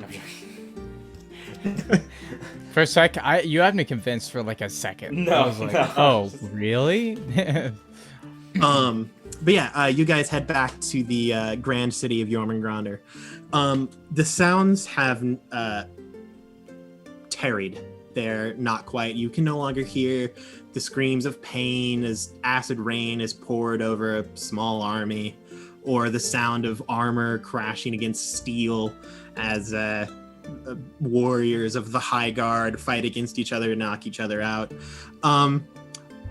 Honestly, the morning is going around as normal, as it is approaching the time when shops would open.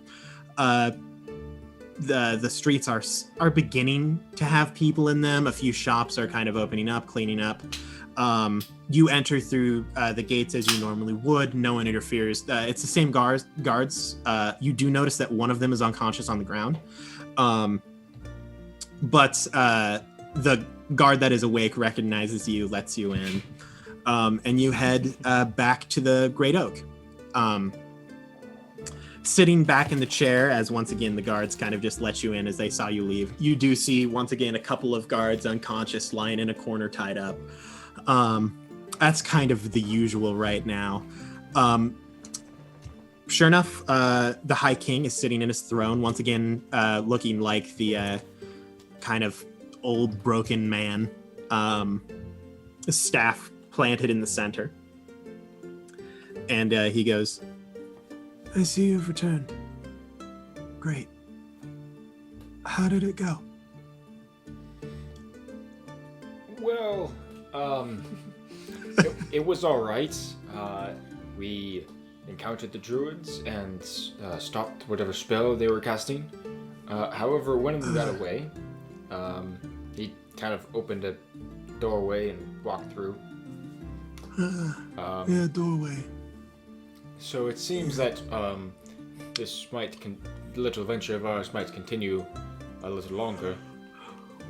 Oh, well, I mean, as long as they're gone, you don't have to do anything else for me if you don't want to. You will be awarded your gifts now. He kind of feebly waves his arm. You see Civ just kind of appear from like near the stairs. And she goes, "Howdy." You see that she does have a couple of bruises, but for the most part is rather unscathed. And she points at Normir, says, "You're the big fella. You're asking for the shield?" Yes. We did not fail the king. That's just fine and dandy. She reaches behind her. You see that she has a round shield, and she frisbee tosses it to you. And she says, "Now, as you should know, owners of the round shields of Jormungandr, you are not a high guard. You do not have that qualification. This is a special exception. But upon death, the shield should be returned. This goes out to all of you. Please put measures in place to have it returned to the city. You will be penalized post-death if you do not." He just says, because he's holding a shield. And that's all he can say. All right. Now, little miss, with the very sharp, pointy sword, you asked for just money? Yeah. Alrighty. She returns to kind of like back behind the stairs and grabs a sack. She's like, "We didn't really have any frame of reference for payment, but here's like, Vaughn, what did we count this out to be?" He goes, "I think it's like 675. She's like, "All right, yeah, so it's around 675 gold. There might be a few platinum pieces mixed in there. We just kind of threw it in a bag. Here you go." And she tosses you the bag. It lands with just kind of a thunk. It hits and kind of rolls a little bit. I look inside. Does it look like that amount? Yeah, From just what I off can of tell. base. You are a money expert. You would say that 675 is pretty on the money, literally. You do see there are a couple of platinum pieces mixed in there, which changes the total value a little bit. But this was kind of haphazardly thrown together. You think maybe next time you should request a number. She gives a little nod. She points at Sickness. And you just wanted access to the top of the tree whenever you'd like to look at the stars or whatever? At night. Well, yes. I assume you're not going to be staring at the sun. She goes over and actually hands to you saying that it is also a star. poppycock. It's a bunch of baloney. we all know the sun is basically like the moon, which is just a rock that glows. The moon's a rock. Well, some I believe it is. Some theorize that it could actually be cheese, but I don't think that's likely. It's the Cheese doesn't anti-sun. change shapes. Sure, Okay. whatever you say, Normir. But she hands you. It's actually It's actually a little strange. It's more of like a bark scroll. And she says, now normally we would hand this out as like a normal scroll, but understanding your occupation, this is enchanted. This is actually some preserved bark from the great oak. It will be your pass. If you show it to one of the guards, they'll know to let you up to the top. Other than that, Archie, wizard fella, the weak one. You wanted access to like magical information and stuff like that. Yes. Well, as we had discussed, ain't got none of that here, really. Magic is not our strong suit. We have it, but it isn't. We don't like research it a whole lot. It wouldn't be anything you couldn't find at a better school. But if you're looking for more of the older stuff, we can send you, and if you would like, your group to Brenia's Sanctuary. They have a lot more records. It's a much older trend, and if you are sent by us, then they will know that you have some special privilege there. Is that acceptable to you? We would have to do it now. Okay. Is that a yes? I just give me one second here.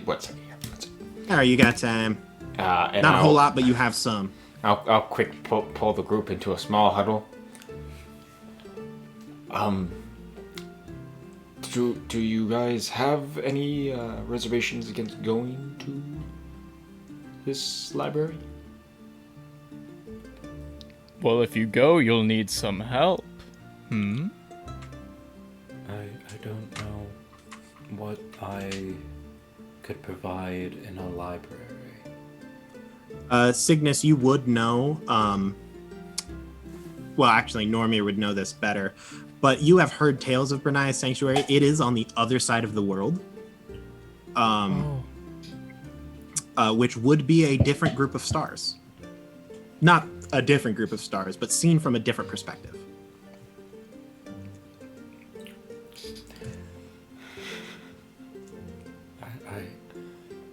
I have some form of divine intervention have changed my mind. Like, I figured I should let you know. You're still gonna pay me, right? Yes. Okay. I pull out another frog. This one, honestly, pretty content.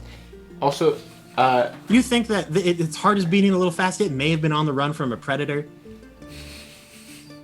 It's in an alright situation right now.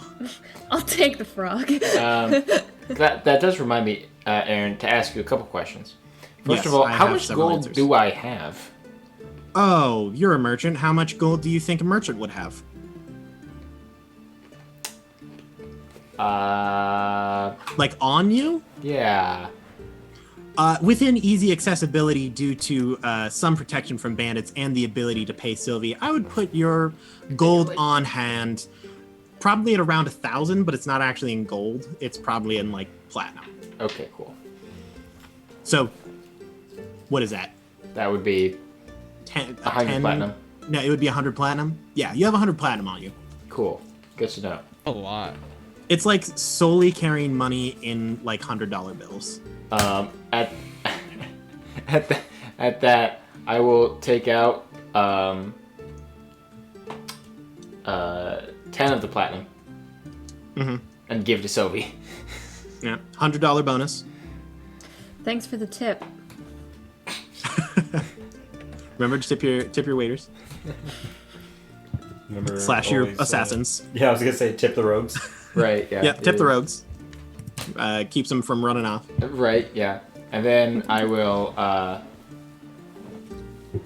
second question.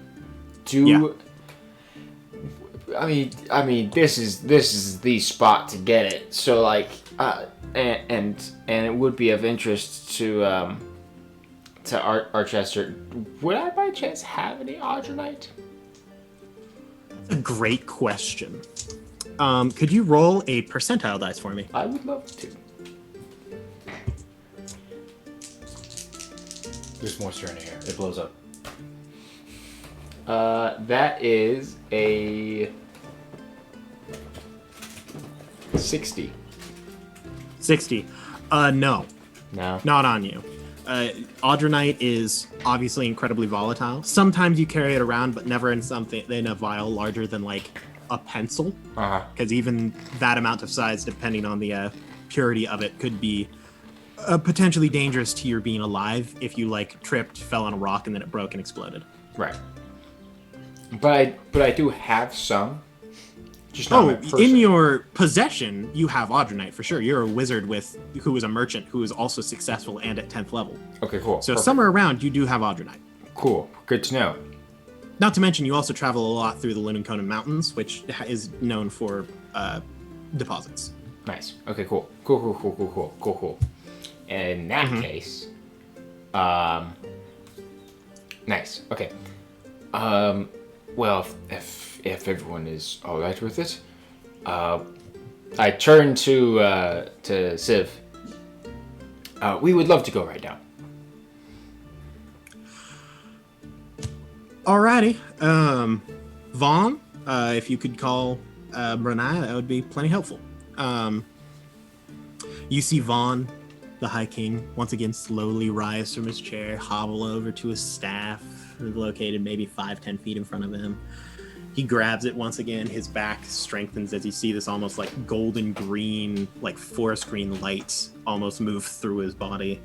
You hear him muttering to himself a little bit, and very slowly little beads of like blues, purples, pinks, and greens begin to coalesce into an actually relatively familiar sight. They kind of begin to gather, and this once again whitish golden glow begins to form in front of him. This is larger than what you viewed at the Druids encampment. And it actually almost looks, if you look, actually, could everyone roll perception checks for me? Absolutely. Oh, let's go. Let's go. 18. 17. Wait, dirty 20. 17, 18, 20. Can we get a 19? Flesh it out. 19. How you doing there, Drew? 19? Yeah. No way. 17, 18, 19, 20. Heck yeah! Straight up. You guys just won $1 million of make-believe money. Nice. Yes, I've always wanted $1 million of make Because it's cool.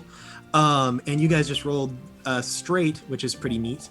Yahtzee. No, that's all of you that's kind of are looking at this. All of you, of course, recognize this to be very similar in form and look to what you saw at the Druid encampment above the water.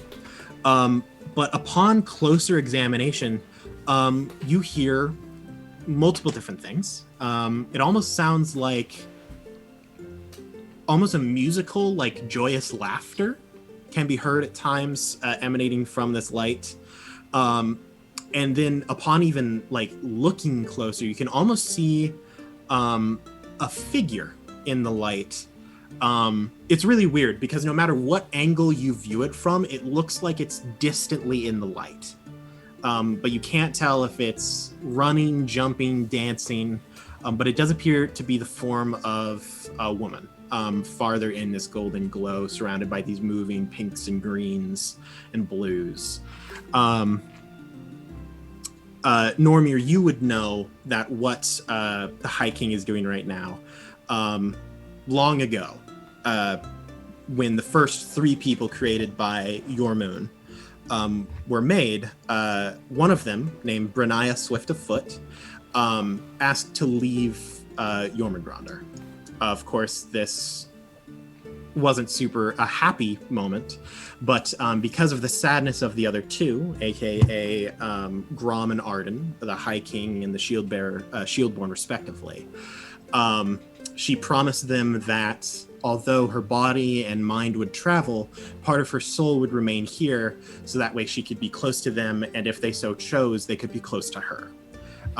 You know that this promise remains in effect, and if the High King or the Shieldborn wishes, they can summon her spirit to guide them to Brenia's last resting place, which is Brenia's sanctuary halfway across the world. Cool. Actually, completely across the world. It's almost polar opposites. Wow, very neat.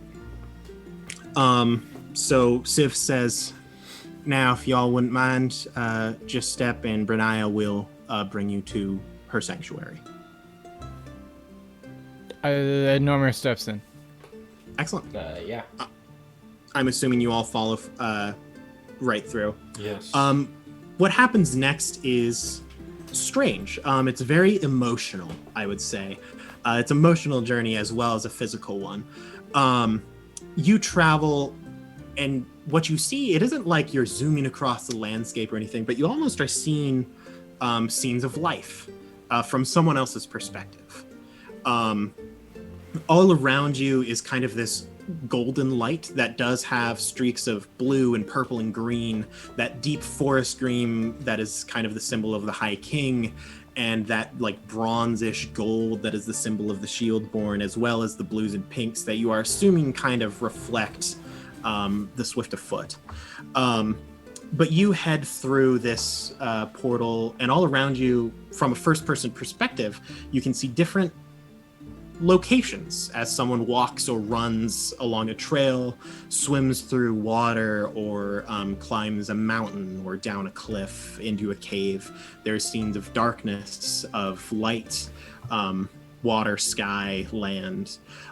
There's also the emotions that accompany them. So at points in time, you can feel someone else's exhaustion or fear or sadness or loneliness, as well as joy and love that comes from sometimes even other people that are in these visions. There is also at one point in time, around the last third, that you feel this endless amount of hopelessness. And for a very brief moment, you do everything kind of darkens just for the briefest flashes as the gold and different colors are cut off by this kind of almost rotted greenish black. But that's gone in a split second as it once again heads through this tunnel. And then as you end, which you think that all of these things probably happen in the course of maybe 5 seconds, you finish taking your first step. As you enter the portal, you put your foot down, and suddenly, instead of being on this petrified wood, you are on smooth, grayish-white stone. It is tiled, and you can see there are pillars placed around you that hold up a ceiling, although it is cut open above you. In this location, it is actually evening, afternoon, towards the end of the day. But there are many people around you, all different races, professions. You see what appear to be scholars bustling around, talking with each other. There are monks and devotees that are some of them performing some strange form of Tai Chi. A few of them are simply meditating. Some are just walking. And then there are other people that just seem like normal humans being that are just kind of walking around and doing whatever. Above all, you do see an entrance farther in that does have what appears to be a guard, but there is no one to meet you.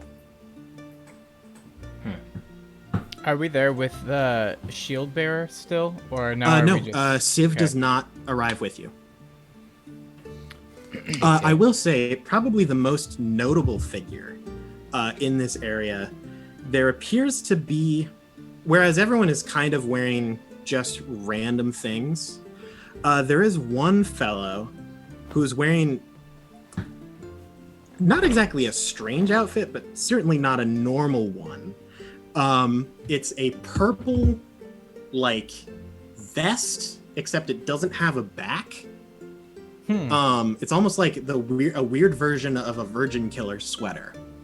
And then kind of poofy, loose pants, and decorated with random golds, like emblems and jewelry all around him.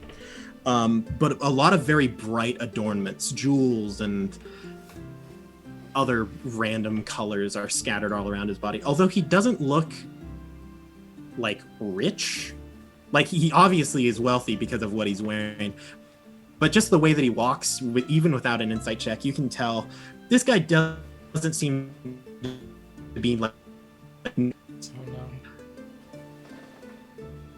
Means our chest. Well, we're here. Maybe that guy you should talk to. Right. Sure, why not? I'll walk over to him.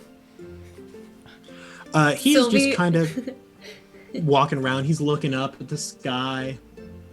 They're not really doing anything. Sylvie is like right behind Archester the whole time and is just squinting at everybody around.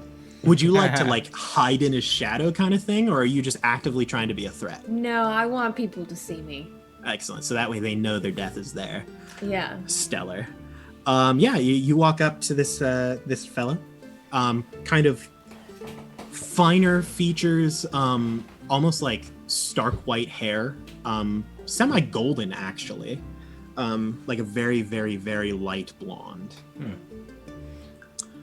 Oh, he also has a weird, like almost fingerless gloves, like gauntlets that head almost down to elbow level, but connect at the fingers, but leave his palms open. He also isn't wearing shoes. I should mention that. Yeah, I'll just walk up and say, good day, sir. Might you be able to provide some assistance? We were sent by the Shieldborn to gather some information of the arcane variety here in the sanctuary. Oh, you mean Civ sent you? Yes. Oh, man, that's great. Well, I mean, if that's the case, yeah, I suppose I could show you to the libraries. Is there any specific kind of thing you're looking for? Well, do you have vast knowledge in regards to summoning spells? Oh, I'm sure we've got something. Come on, follow me. You see him walk towards the door. Okay. That is kind of cut into the stone wall. The guard doesn't even pay him any mind. You guys get close, and the guard does put out an arm to stop you, but the fellow turns around, just goes, "Nah, they're cool. They're with me." And sure enough, the guard puts his arm down. You do notice that no one here has any weapons. Interesting. But he leads you through into a very actually well-lit cavern. You can't quite tell where the cavern is leading or how it's lit. But it splits off. There's large, extravagant rooms that he leads you past. One of them just appears to be a dance hall that does have music coming from it, although there is no band. But he leads you down these winding passageways. Another thing that you notice now that you're closer to this guy, his back that is open with the shirt actually has falling golden feathers on it that appear to be tattooed onto him. And he says, so was something crazy going down, back at the city? Yes, there was some activity there recently. We assisted in holding off a siege of sorts, a coup that was happening, but it is all taken care of at this point. I figured. I was getting some real bad vibes. I haven't quite chilled down, but they're a bit closer. Man, you should have seen the king. There's an entire sizable army at that bay, and he just boom storm. And at the storm, you could hear screams. It was quite horrifying. But that king and his staff, he knew He killed many quite a bit there. No, you should have seen him back when he was younger. That was really impressive. Really? Oh yeah. I mean, I didn't know him when he was like in his prime, but I've known him like basically since birth. We should exchange stories over a drink someday. I mean, I do love stories, and I drink, although not excessively. You know, just not my vibe. Oh, yeah, we are. Yeah, and you guys like help with that? Like super chill. Like, what did you guys do? Did you like run in there and like hold them off, or like what's going on? Normir kind of stretches and says, well, you know, we're kind of the ones that delivered the message that, kind of saved the city. We also took out some druids. You should have seen Sylvie.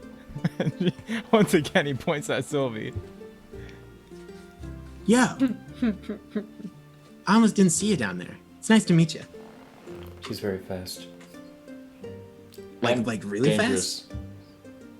It's kind of scary, Betcha I could outrun you. but impressive.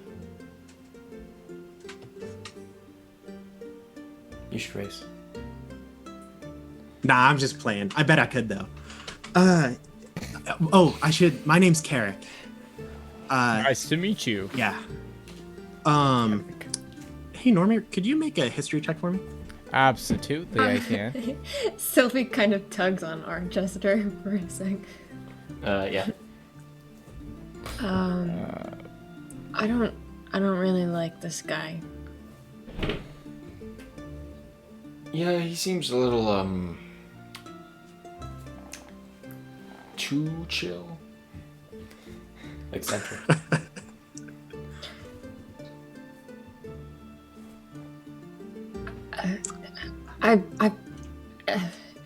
Am I that invisible? I mean, normally isn't that a good thing? I mean, not right now. I was trying to... Don't worry about it. Just goes back to glaring at him. How'd you do on that? I got a 12. 12. You remember this name. It's really bugging you. Oh. You know that this person is Carrick. Carrick. Feathers. You should know who this guy is. Yeah, I should. He's something important to Jormungandr, It's but you really- just can't quite it's put just- your finger on it. It's really bothering me. Aaron, would I know anything about this guy? Could you make a religion check? Religion. Okay. Oof, I don't know anything because I can't roll above a 10. Look, I feel you there, bud. Yeah, not really. This is not up your alley. Weird, friendly people? No. But yeah, he leads you, after crossing a number of weird rooms. One of them just has a pool in it that's just, like, not like a, oh wow, looking pool, like an actual swimming pool. Just carved into the stone. It even has the little, like, bobbers that, like, don't let you cross lanes. Eventually you end up at the library, which is conveniently next door.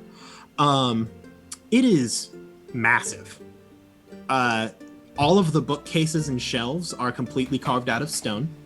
And you don't even think that magic was used in this. You think that these were actually probably hand carved. The bookcases had... This is like a 3-floored library. Wow. Probably up to... Each floor is around 60 feet. It is a massive library. Every single shelf is packed with books. And he goes, I have never really been one for like intensive reading, but I did have to memorize all of the locations in the library. I've never really used it, but this is a pretty good time. You said you were looking for like magical summoning and stuff like that? Yeah. Conjuring stuff? Recently we encountered something kind of necromantic in nature, but also using magic of trying to summon something. Sweet. So most of our magic stuff is actually going to be on the 3rd floor, so it's going to be a little bit of a walk for you. But yeah, so the stairs are over there. Follow me up to the 3rd floor, and then I'll actually direct you to like where the the like summoning magic stuff is. And then he just runs up the wall. Oh, I walk. You can see I walk over. like before he puts his foot down, a golden feather appears just below it, and he just runs up the wall to the next floor, and then kind of like waits for you on a railing as you guys head to the stairs. Interesting. Form of dragon start flying up towards him. He looks at you and goes, "Nice. That's like super cool, dude. Oh, like star wings. That's rad. I would like to cast Feather Rise. whatever. You just start flying. That's not actually a spell, but I would. But at this point, I wish it was. That's basically what he's doing right now.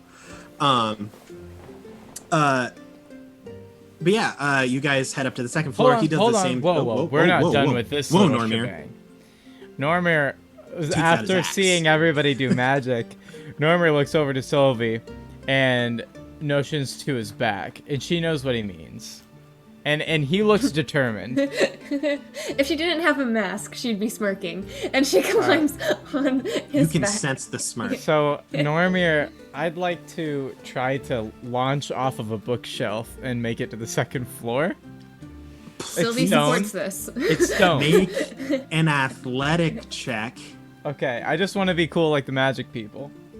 Okay. By the way, DM, Ooh. Yes. I only have 10 minutes on my starry form. I fly to the 3rd floor. That's solid. You see, he sees that you're actually outpacing him, and he just calls down everyone else and says, "I'll meet you there. Just head to the 3rd floor." And then instead of running up the wall, you see him kind of like flex his shoulders a bit, and this weird kind of glow appears around him, and feathers start falling from the sky, and he actually starts grabbing them out of the air and throwing them like stairs as he just walks on the feathers through the sky. All right. That's well, you know what? freaking dope. Whatever. Hey, I didn't finish my check, Yes, Chester. please tell me what you rolled, Normir. I got a freaking 26. That is solid. You look and you're like, you've got a little Sylvie on your back. She's like, yeah. Yeah, Sylvie's like, go. And you just run at a bookshelf. You run up, you jump to a different bookshelf, swing on a shelf, which is only capable because these are made out of solid stone. Yes. And kind of just do this really athletic parkour, like muscle ups and do like jumping salmon ladder hangs and stuff as you get to the 2nd floor. You're like, Now, here's the biggest question. Did the guy see it, and was he impressed? that's a great question. Because that was the whole reason Normir did this, was to impress this guy. He looks down and he goes, "Wow, nice traps." And Normir just like looks back with a big smile and high fives Sylvie. Sylvie puts his hand down. Oh. I'm gonna cast Dimension Door Oh, stellar. and put myself on the 3rd floor. 10 out of 10. So you just whoomp up there. You open a door as he like pops his head over the railing. He's like, "Yo, sick. I never would have guessed you were a magic user."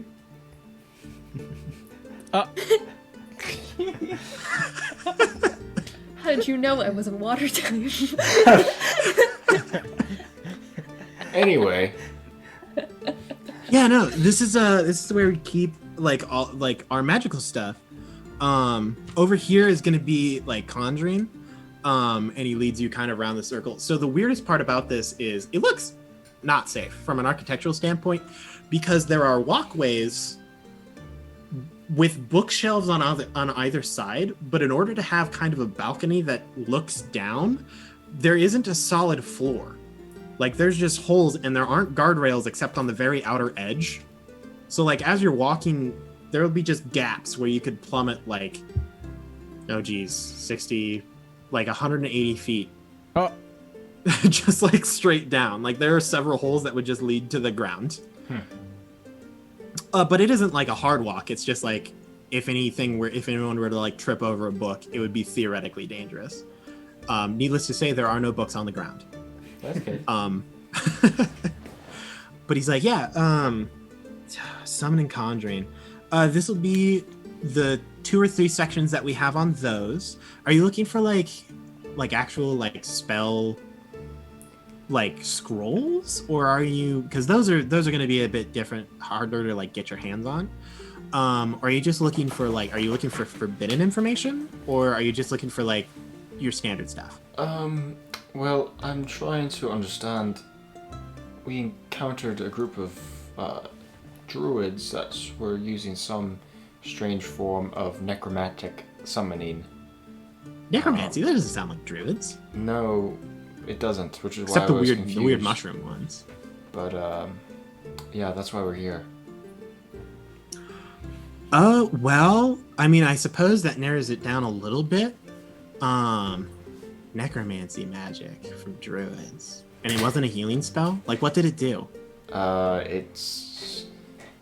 It was trying to summon something. Oh, okay. Do Alright. you have any books on, like, druid pools or like portals that go to the Feywild? Or... Oh yeah, anything Fey related is gonna be on the second floor. He actually like he leans, like he puts a hand on the bookshelf and like leans out over the pit. He's like, so if you look straight down and then over to your left a little bit, there's that kind of like darker gray bookshelf that has some green things on it. That'll be where you're gonna find the Fey stuff. Be careful though, some of the books are a little tenacious. Does he still have wings? Yeah, has it been 10 minutes yet? Yeah, sure. You flew up there pretty quick. Cool. I fly back down. I'd imagine- swan dive I just, and like- your fall. I'd imagine Normir and Sylvie got there, like, after they're kind of wrapping up their conversation, and then everybody starts heading back down, and then he has to walk back down. I just wanted to throw that out there. To Absolutely. correct Grant, so far only Cygnus is going back down. Okay, well that's good news. I so, guess he just so Cygnus passes you as you're about 3/4 up to the stair, up to the third level, as he just kind of floats down on these dragon wings and then lands at a bookshelf. Normir, you arrive with the rest of them, and he's like, so let's see, druid summon like conjuring, but like undead stuff. Was it conjuring an undead, or was it like trying to like trap an undead? Was it trying to like, do you know its purpose, or is that like what you're trying to find out? Kind of what I'm trying to find out. Okay, well if that's the case, you're gonna have a bit of a Shut up. hard time, but I can point you to, it'll be on the lower half of this bookshelf, probably. All right, that's good By to the know. way, Thank you. the bookshelves do go almost all the way to the ceiling, so it is like 30 feet of books. That's fine. And it's about a 20-foot wide bookshelf. That's fine. So, I'm going to do a couple things. I cast Fortune's Favor on myself, which basically gives me advantage on. Basically gives me a choice of reroll within the next hour. I like it. Then I'm going to, since there are so many books here, I'm going to cast Haste on myself. Oh, yeah. That way I'll be able to read real Your fast. veins start pumping through your tiny little thin neck. So yeah, Gross. so I'll be able to read real fast. Excellent. Please make an investigation check. I'll even give you advantage. You've got friends around you. You've got, worst come to worst, Carrick will assist you in trying to, as he kind of like, does this work? Maybe this is what you're looking for. Let's see. 8 is 21, 22. 22. You stumble across kind of hidden, mind you, these books are like all on the shelves, but you wouldn't say that they're like well organized or put back well. There's a lot of books that have just been, they just find a spot. So like some of them are laying on top of other books, some of them are like crammed in. There's one that was like behind the books, like flat, as the rest of them were spine outwards. Some of them don't have spine outwards. Some of them are scrolls that are just like shoved in there. You do find something that sounds kind of similar. It is written on an old bark scroll. It has some mold spots in it, so you do think that this may be kind of a fungus druid-esque kind of manipulation. But it appears to be a way to trap spirits, and kind of not exactly summon them. It's more like it isn't a creation of a spirit. It would be more of a controlling in a pre-existing one. It has varying effect on how strong the spirit is, how long it's been around, what type of spirit it is, how was it caused. There's a whole lot of random things, but you do see the main things that stick out to you is it does require 3 druids. And it does require at least one of the members to be able to cast very high tier spells. Minimum 7th level. Wow. Okay. Jeez. But that would be probably the closest thing. It isn't necromantic magic, but it does capture necromancy. Okay. Okay. And I get the sense that this wasn't necessarily the thing that was used on the Naga. No. That would be more like a charm spell than something yeah. similar to Force Cage. Okay. Dominate monster or something like that? Yeah. I just want to make sure Yep. that was the case. Okay. I'm like flipping through books super quick. Yeah, And then you can't even see your hand. It's just vibrating over the pages as like the... after a little while, I just go. You take your inhaler. I found And he something. goes, yo, you all right, little dude? I found something. Oh, you found something. That's great. What did you find?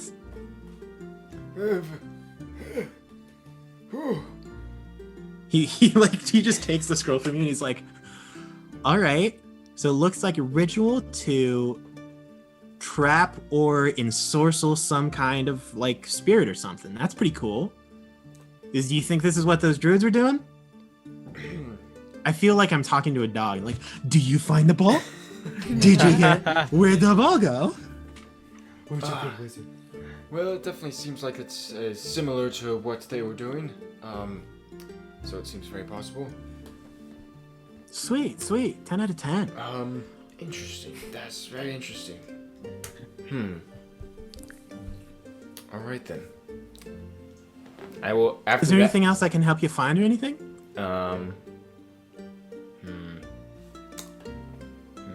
Normir pipes up and says, "Do you have any food?"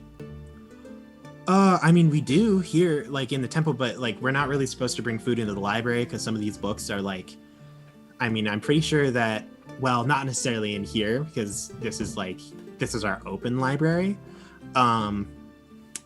But like some of the books are like crazy old, so like predating the Elven Wars and stuff.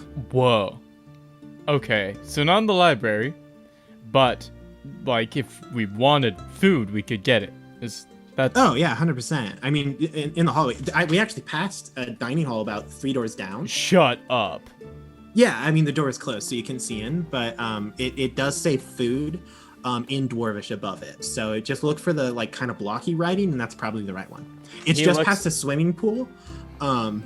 Yeah. He looks over at Archester with the face that says, "Can we? Can we?" I mean, if you want to. He looks over at Sylvie. Bit of a break. Sure. He looks over at, what's his name? Cartham? Carrick. Carrick. He Okay, looks over at Carrick with the same expression. I'm off duty. Don't get killed. Yeah. He says, "Oh, no worry, big man. Big boy. Big boy. Look, I'm not gonna lie.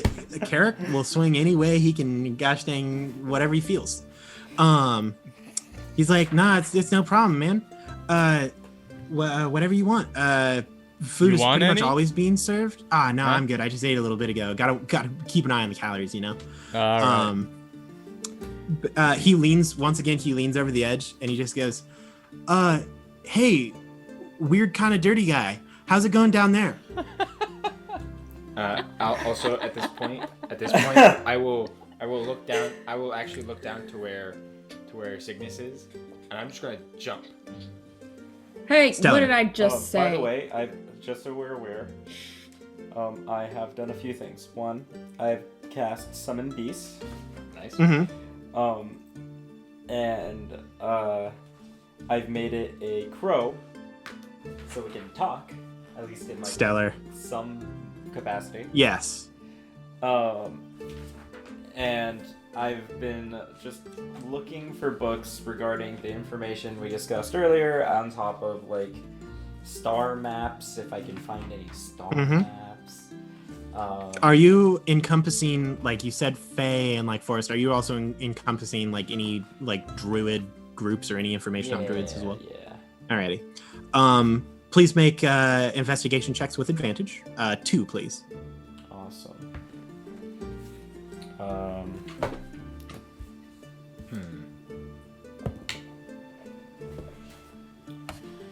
Okay, that's good.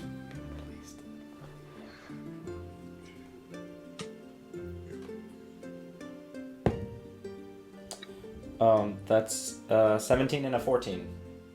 17. Alrighty. You don't really find anything you were hoping for. Like, there is a lot of people that like catalog different druid groves and stuff like that, and kind of keep track of druids. They're almost like it's like watching migrating birds. You don't find any reference to druids of the Lost Grove. But you do find some information regarding like the topography and star maps and stuff of the surrounding area. You don't think that this has any specific connection to the Feywild or anything like that. But you do find reference that that formation of growth and greenery and the pool and its location and the type of grass and the trees and everything like that does have a stronger effect on spirits. So it kind of similar to a kind of DIY hallow spell that specifically encourages the movement of the dead.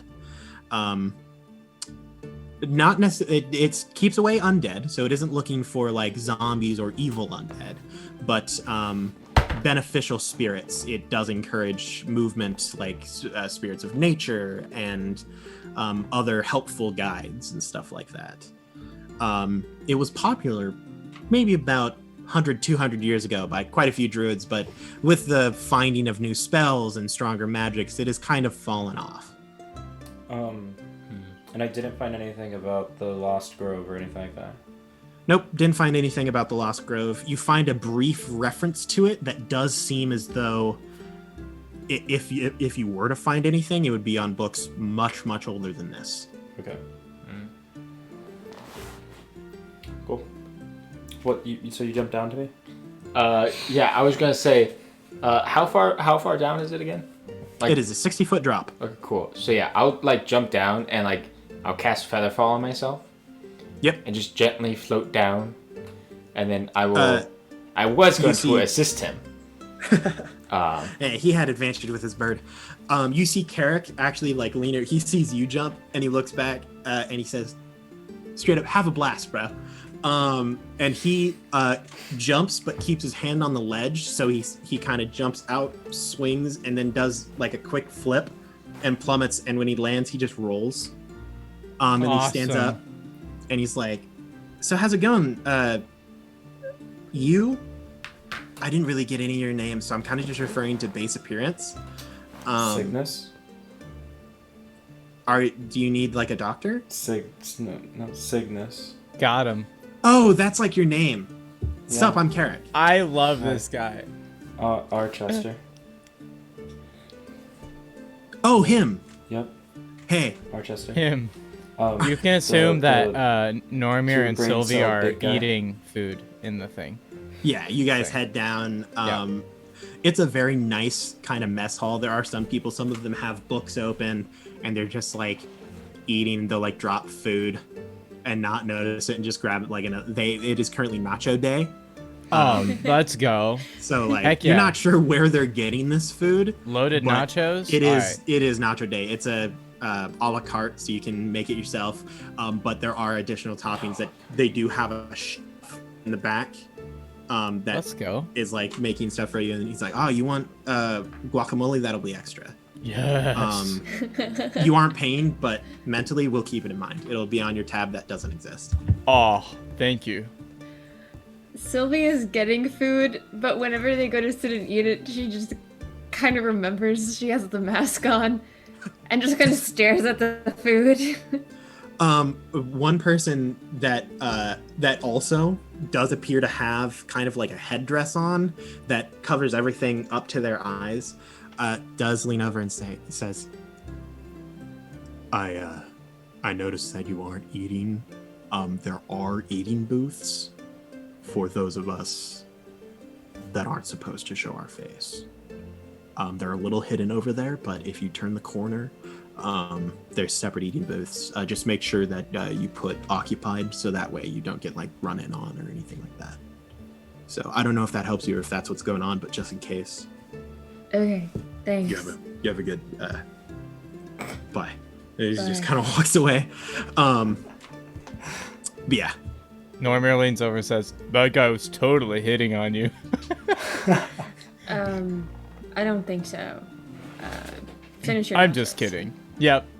And he keeps eating his nachos. An awkward, like, massive, like, crunch. Pan back to Cygnus. Yeah. And Cygnus Yeah. is just going, Straight up books. Like, what is going on here? Normir is the big guy. Uh-huh. And then Sylvie is the tiny death gnome. Wow. She's That was a gnome? She's actually a halfling. The tiny That was a death halfling? person. Wow, that's crazy. But anyway, how's it going here on the second level? Like, looking for, like, stuff and things? I didn't find anything on the Lost Grove. But Lost Grove. it's like an old thing. I did find out that the ritual that they were casting is kind of similar to like a spell that would use to like hallow the ground. The grounds. So yeah. I mean, Interesting. Yes. said something about the Carrot. Lost Grove?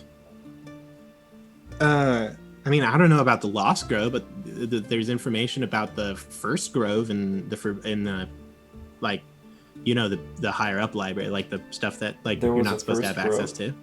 Yeah. Oh, real story. Is this first grove supposed to be? Do we know the location of where this first grove was supposed to be back in the day? Well, no. I mean, if we knew that, then it like wouldn't be that impressive of a story. Okay. Would this help you in some way? Cygnus is gonna walk back up to the third floor and just be like, "Yes, please show me." Oh, well, it'll actually be like, it isn't in this library. This is like the public access library, which you can find like most things. And you're not supposed to really have access to it unless you're like higher up in the temple, but I kind of am. So, I'll give you. I mean, I can get you in there. Oh, sick, a frog. Which is actually kind of crazy because like frogs don't live in these mountains. So I haven't seen a frog like since I traveled, and that's like been a while. Also, I love the image because we have previously clarified that it isn't that you magically create a frog, it's that you reach into a hat which creates a portal to the nearest frog, Yeah. and you just grab it. Yep. So some poor little frog is like, "Ah, yes, I'm hopping in my pod," and then just a spectral hand Yeah. appears out of nowhere, grabs it and rips it through time and space. A giant furbolg hand just. Just a huge and just pulls it through the hat. So this frog was probably from like 200 miles away. Yeah. And it This frog's from East Bravania. It will live the rest of its life in this monastery or die going down the mountain. Like there is no in between. To be exact, Carrot. Close enough. Where exactly is this library? Oh, it's well, the people who like made this place, they didn't want access to the like common people, not to like keep it secret, but just because there's like a lot of value to it, so they need to know that like no one's gonna like steal anything or break anything or burn it or anything like that. So they like kind of hid it, but also kind of didn't. So follow me. It's really hard to explain. Okay. I just kind of wanted to know where the country. Oh, hey Ryan, that's a great question. This is your civilization. This is your like continent. Oh, it's here. Do you remember? Yeah. Do you remember where the mountains are that house Vernine Sanctuary? No. So we're in the Moonshade Isles on the mainland. On the. I remember this much. Oh man, I can't remember exactly what it's called. Well, if this ever comes, I know it's like commonly known as the Grand Divide because it separates two major territories. Yeah. But I don't remember the actual name of the mountains. It's like the something Sierras or something like that. I can't 100%. This is the Sierra Mists. But he's like, yeah, this is on the mainland of the Moonshade Isles. Yeah. Huh? No, I've never been. It's been a few years for myself. Same. And so he heads down to the very bottom floor and actually leaves. And then he just closes the doors once you guys are all outside. And he leans in and kind of like flicks his wrist and a golden feather appears.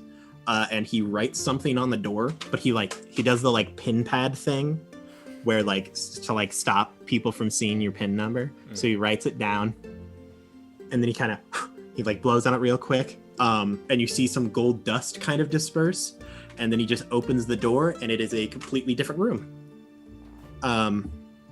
This one is not 3 stories of 60-foot floors high. It is actually just one kind of very dimly lit room that is it is not too dry, not too humid, so as to not damage the books in any way. Instead of being made out of stone, the shelves are made out of incredibly fine wood. Cygnus, you would know this wood should not be native here, and in terms of value, you're not big into value because you're a druid, but you know that this wood sells for a lot. It doesn't even really have a name, but it doesn't have a name because it's so rare to find. Most people think that these trees kind of went extinct like hundreds of years ago, but it has the same tensile strength as like steel, but is as pliable as normal wood. So when I'm given the correct lacquer and the correct heat, it can be the strongest thing ever or the most shapeable thing ever. It doesn't really matter. The closest thing that they have to now is like ironwood. Nothing near this level of strength or pliability. You also don't know where the light is coming from. It's just lit enough to read without hurting your eyes. Lit. This Lit. confuses me. It probably should. I don't even know how it was made. But yeah, this is kind of like the forbidden section. It isn't forbidden, it's just like, you're not supposed to be here. But you guys seem all right. Please don't prove me wrong, though, because it would be one of the greatest losses that the world has ever seen. Also, I do have to close the door, so no one else just walks in. I will kill you. But he closes the door, and he says, I think Lost Grove. You see, I don't actually know this place as well because I don't really have any reason to be here. But, you know, whatever. And so he heads to a section and he starts looking. He doesn't actually touch any of the books. He just moves his hand close. He says, this is probably the closest thing. I wouldn't say it's the story itself is super uncommon. Like the First Grove, it's mainly by like forest gnomes that know it. Some furbolgs do, but not a whole lot of them. I'm actually kind of surprised. Like, you seem like totally the type of furbolg that would know about it. But it's totally understandable. It's like, yeah. I mean, that's fine. You have the right to be that, whatever that is. Basically, the First Grove. It's the first grove of trees. Some forest gnomes that still remember, and he's kind of like very daintily flipping through this just absolutely ancient bound tome. It looks entirely like nature based. Like even the cover is made out of some kind of bark almost. The pages seem closer to papyrus than paper. Very natural. And he's kind of flipping through it very slowly. He says, well, so the First Grove was like the first kind of grove of trees. It basically, there's an old tale that people theorize a piece of the Feywild like broke off and ended up on the mortal plane. And then the two people were born in it out of the trees. And then one of them left. But like no one knows why. But because of kind of the rules of how the forest worked, like once you leave, you can never go back to it. And so instead, he tried to like create a new one and like plant like groves of trees. And so that's how like all the forests in the worlds were planted. Was because this guy like wandered around and started like planting forests and groves of trees and stuff.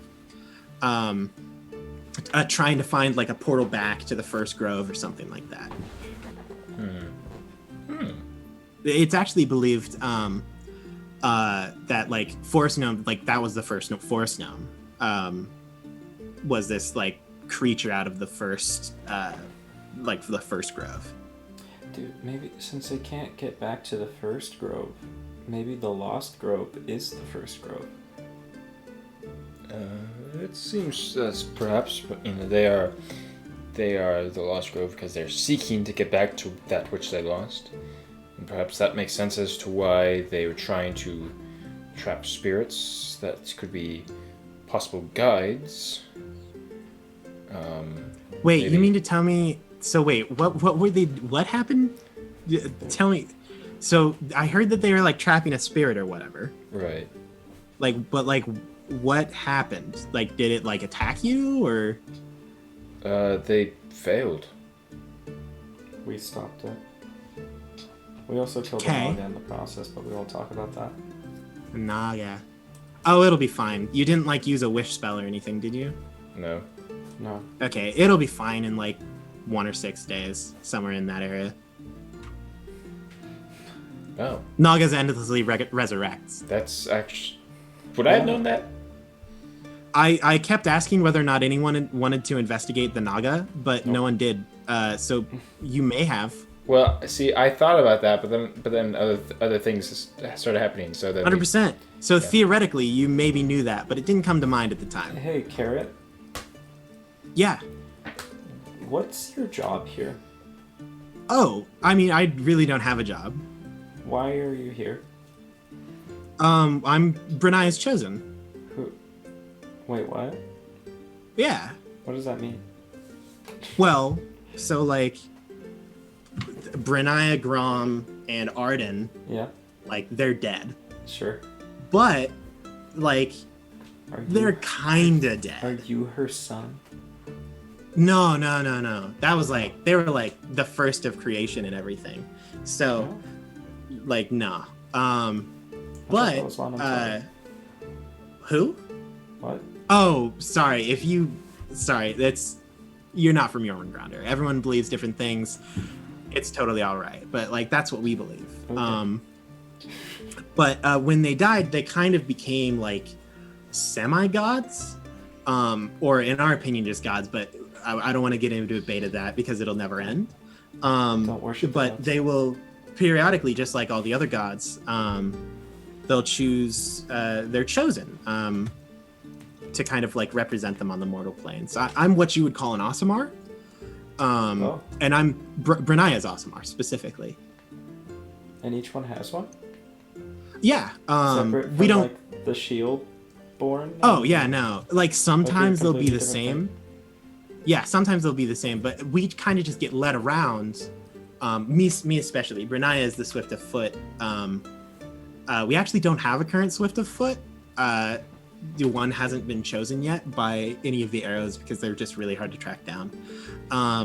But I am her chosen, so she kind of guides me where I need to go, and I walk the world in her footsteps. I've been everywhere. I mean, not everywhere. Like I'm not actually Brenaya, but I've traveled all over the place.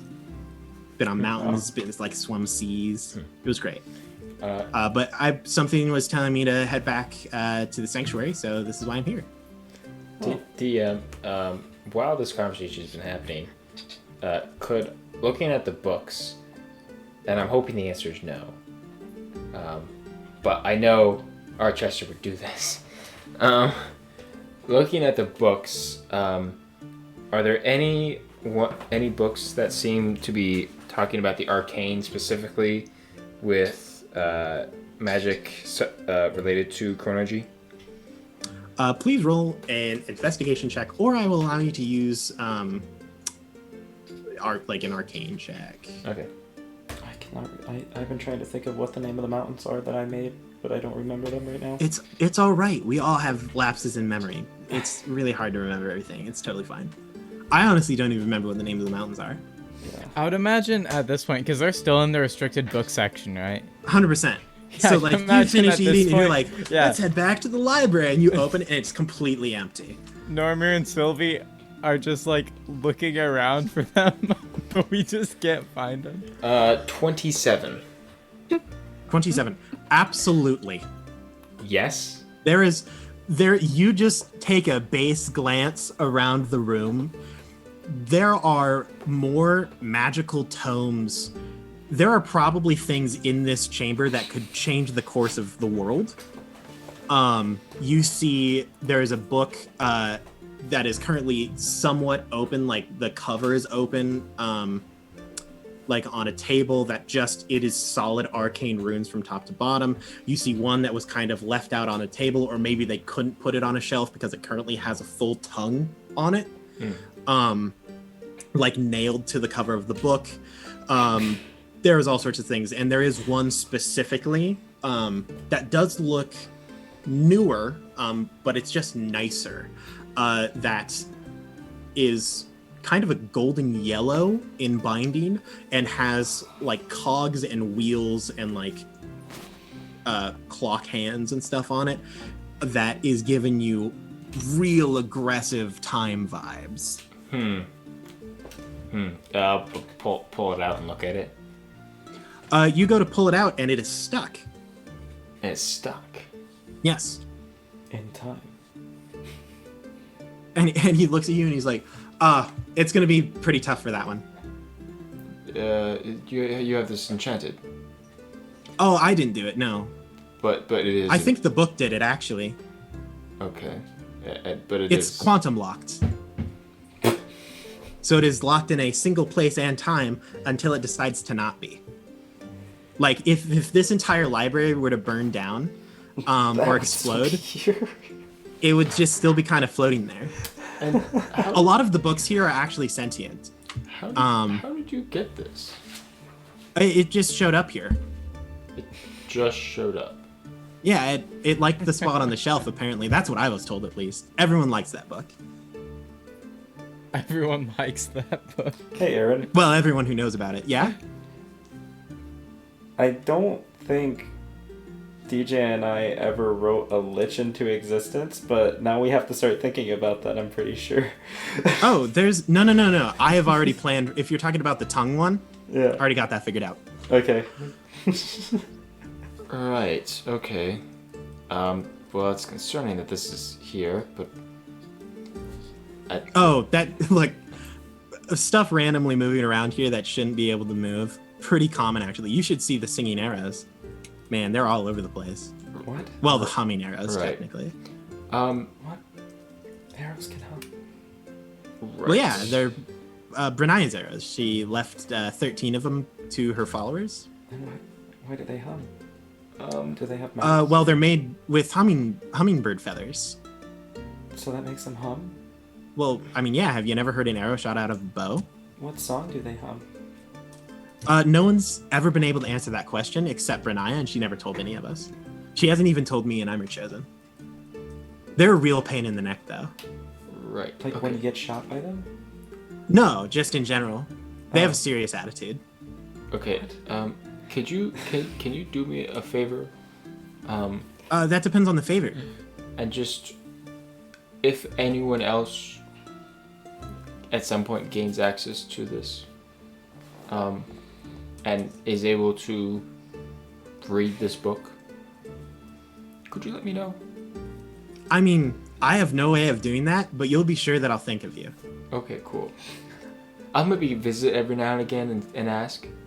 That's totally all right. We accept all visitors, although you won't be able to gain access to this unless I or someone else let you in, or you become one of the high-ranking members of our temple, which will require a lot of work. And also, I think you're going to probably need to work on your cardio better, because level you have to be able to run up a wall. Right. Yeah. Whatever. Just so you know, because yeah. Oh, you want to know something crazier? No. That's like not even the craziest book here. What's the craziest book? It's the one that ate the last guy. Can we leave? Yeah, you're free to go at any time. I don't... Also, please don't tell anyone about the secret library. Can I roll an insight check on this guy just to see if he's like Absolutely. like slightly like mentally crazy? Oh, Cygnus... I believe him. I believe him 100%. That's a I don't doubt. 14. 14? That is higher 15. than whatever I rolled. 15, that's even higher. That's a whole one higher than a 14. You think that this guy is so unafraid and adventurous that you don't think that he would lie to you. Uh-huh. And being insane kind of just comes with the territory, but you don't think he's like insane, like he's not seeing visions or anything. He's just a really happy-go-lucky guy Okay. who also could definitely beat you up in a fist fight. Probably. That's why I'm a spellcaster and I would just melt his brain. 100%. Yeah, no, I leave. Excellent. I hope you found everything that you're looking for. Normir and Sylvie, you are standing like in the entrance of the library, like, well, crap. Did they leave without us? Like, I don't know what to do now. And then behind you, you don't hear anything, but they just step through, you turn around, and then they're facing away from you. I kind of feel like nachos. He's like, Nacho? you won't even believe it. Today is actually Nacho Day. Oh. That's Yeah, it's oddly pretty crazy. convenient. I know. and It's Normir's just fascinating, looking actually. at Sylvie and pointing at them, like, what just happened? Do you know? Like, I wonder where Normir and Sylvie are. Yeah. They're right behind us. What? hey. Oh. Sure. Yeah, he's right about Nacho Day. We were looking for you for, like, hours. It's been 10 minutes. Well, it felt I'm- like hours. Time kind of varies around here. It's very free flowing. You know, as it does. But yeah, if you guys want nachos, that's I just fine. picture Normir smiling, and then Sylvie next to him just like blank stare. Like it's just a funny picture to me. It's I also would say late staring and daggers, giggly. but that's a pretty dangerous thing to say when regarding a rogue. That's true. Um, Normir says, "You were talking about nachos. I would totally go for seconds." you didn't have the guacamole, did you? Yes. Oh, it costs extra. That's a mistake, but that's okay. Wait. How much? I just assumed like maybe a couple silver, He looks up. if anything. Mind you, this guy is like human Gosh. half elf height. He puts a Is hand the on his shoulder guacamole, and he like- just says, "Normir, was it? Yeah. We don't pay with money here. You'll figure it out." And he pats you on the shoulder a couple of times. Normir looks horrified. Sylvie. But yeah, I mean, I'm down to get some grub. You can ask me any more questions about pretty much anything around here. I know it all. I've been here. Brenaya's taught me a lot of things. I want to really quickly apologize, Sylvie. What? I recently called you a gnome. I've been informed that you are in fact a halfling. I am 7 feet tall, and anything below around 5'2" just kind of looks the same to me, and I'm really sorry. I'm not gonna lie. I thought that you were a dragonborn this whole time. Yeah, I'm sorry. Okay. So a nacho time? Cool. Nachos. Nacho time. Real So you quick, guys Aaron, head to the while we're outside, Uh-huh. looking around, do I see some sort of post office? On hand, no. Just send a postcard from inside of Unfortunately. Renaya's. Do you ask? Yes. Is Oh. there a mailing center here? Post Well, office kind center? of, but kind of not. Like, we don't exactly have, like, couriers. Well, we kind of do, but you can't, like... The short answer, no, but yes. We can send a letter. Okay. Where'd you like it sent to? Here, I will I will pull out a piece of paper. I will scribble some stuff on it real quick, and I will address it, and I will hand it to him. He takes it. A random person walks past you that just has their nose in a book. They're flipping through it. But you can also tell that they're flipping with their thumb and they're just curling a weight with their other arm. And he like taps him on the shoulder and like says like, "Hey, like da da da da da," and the guy like, "Oh yeah, 100%." And he just turns around. He takes the letter. He pulls out a longbow. He wraps the letter around an arrow, takes off the arrowhead, but kind of sharpens the point real quick with a knife. And then he whispers some words to the arrow, and then Long draws it back and just fires it down the hallway. And your letter disappears. Well, I mean, it's on the arrow, so Hits a guy. you don't hear any screams of pain, if that helps. I could have sent it using a bird. It'll get there. Okay. It wouldn't have been a place that you know. I'm sorry. Okay. Anyway, Nachos. Yeah, nacho time. And as you guys go, you load up your nachos, sit at one of the long stone tables and stone benches. I just want to make a What note. we're gonna do Normir, although terrified of what he's paying, couldn't resist the guacamole, so he ended up paying for it It again. was And he really looks good guacamole. he looks mortified as he sits down, like he's really Just disappointed takes a in bite himself. of fear. And he's just sadly eating his nachos. It's, but also you happy. see Carrick pat you on the back and just says, Normir "It's just okay. sheds a single Okay." tear. It lands and perfectly seasons your nachos. And he takes a bite. There you go. Salty. That is where I'm going to end this game today. This is the dorkiest session I think I've ever played. I'm so glad. 100%, dude. Thank you for dorkiest thing showing up I've and ever watching done. us. We will be potentially either live streaming or recording and streaming them that way, these episodes again. So check out during the week, probably maybe a Wednesday, maybe not a Wednesday. It could be any day, probably not a Thursday. Get hype. Yes, thank you for showing up. We love you guys. We love playing D&D. I guess the only thing that I have left to say is good luck and Godspeed. We'll see you next time, Dungeoneers.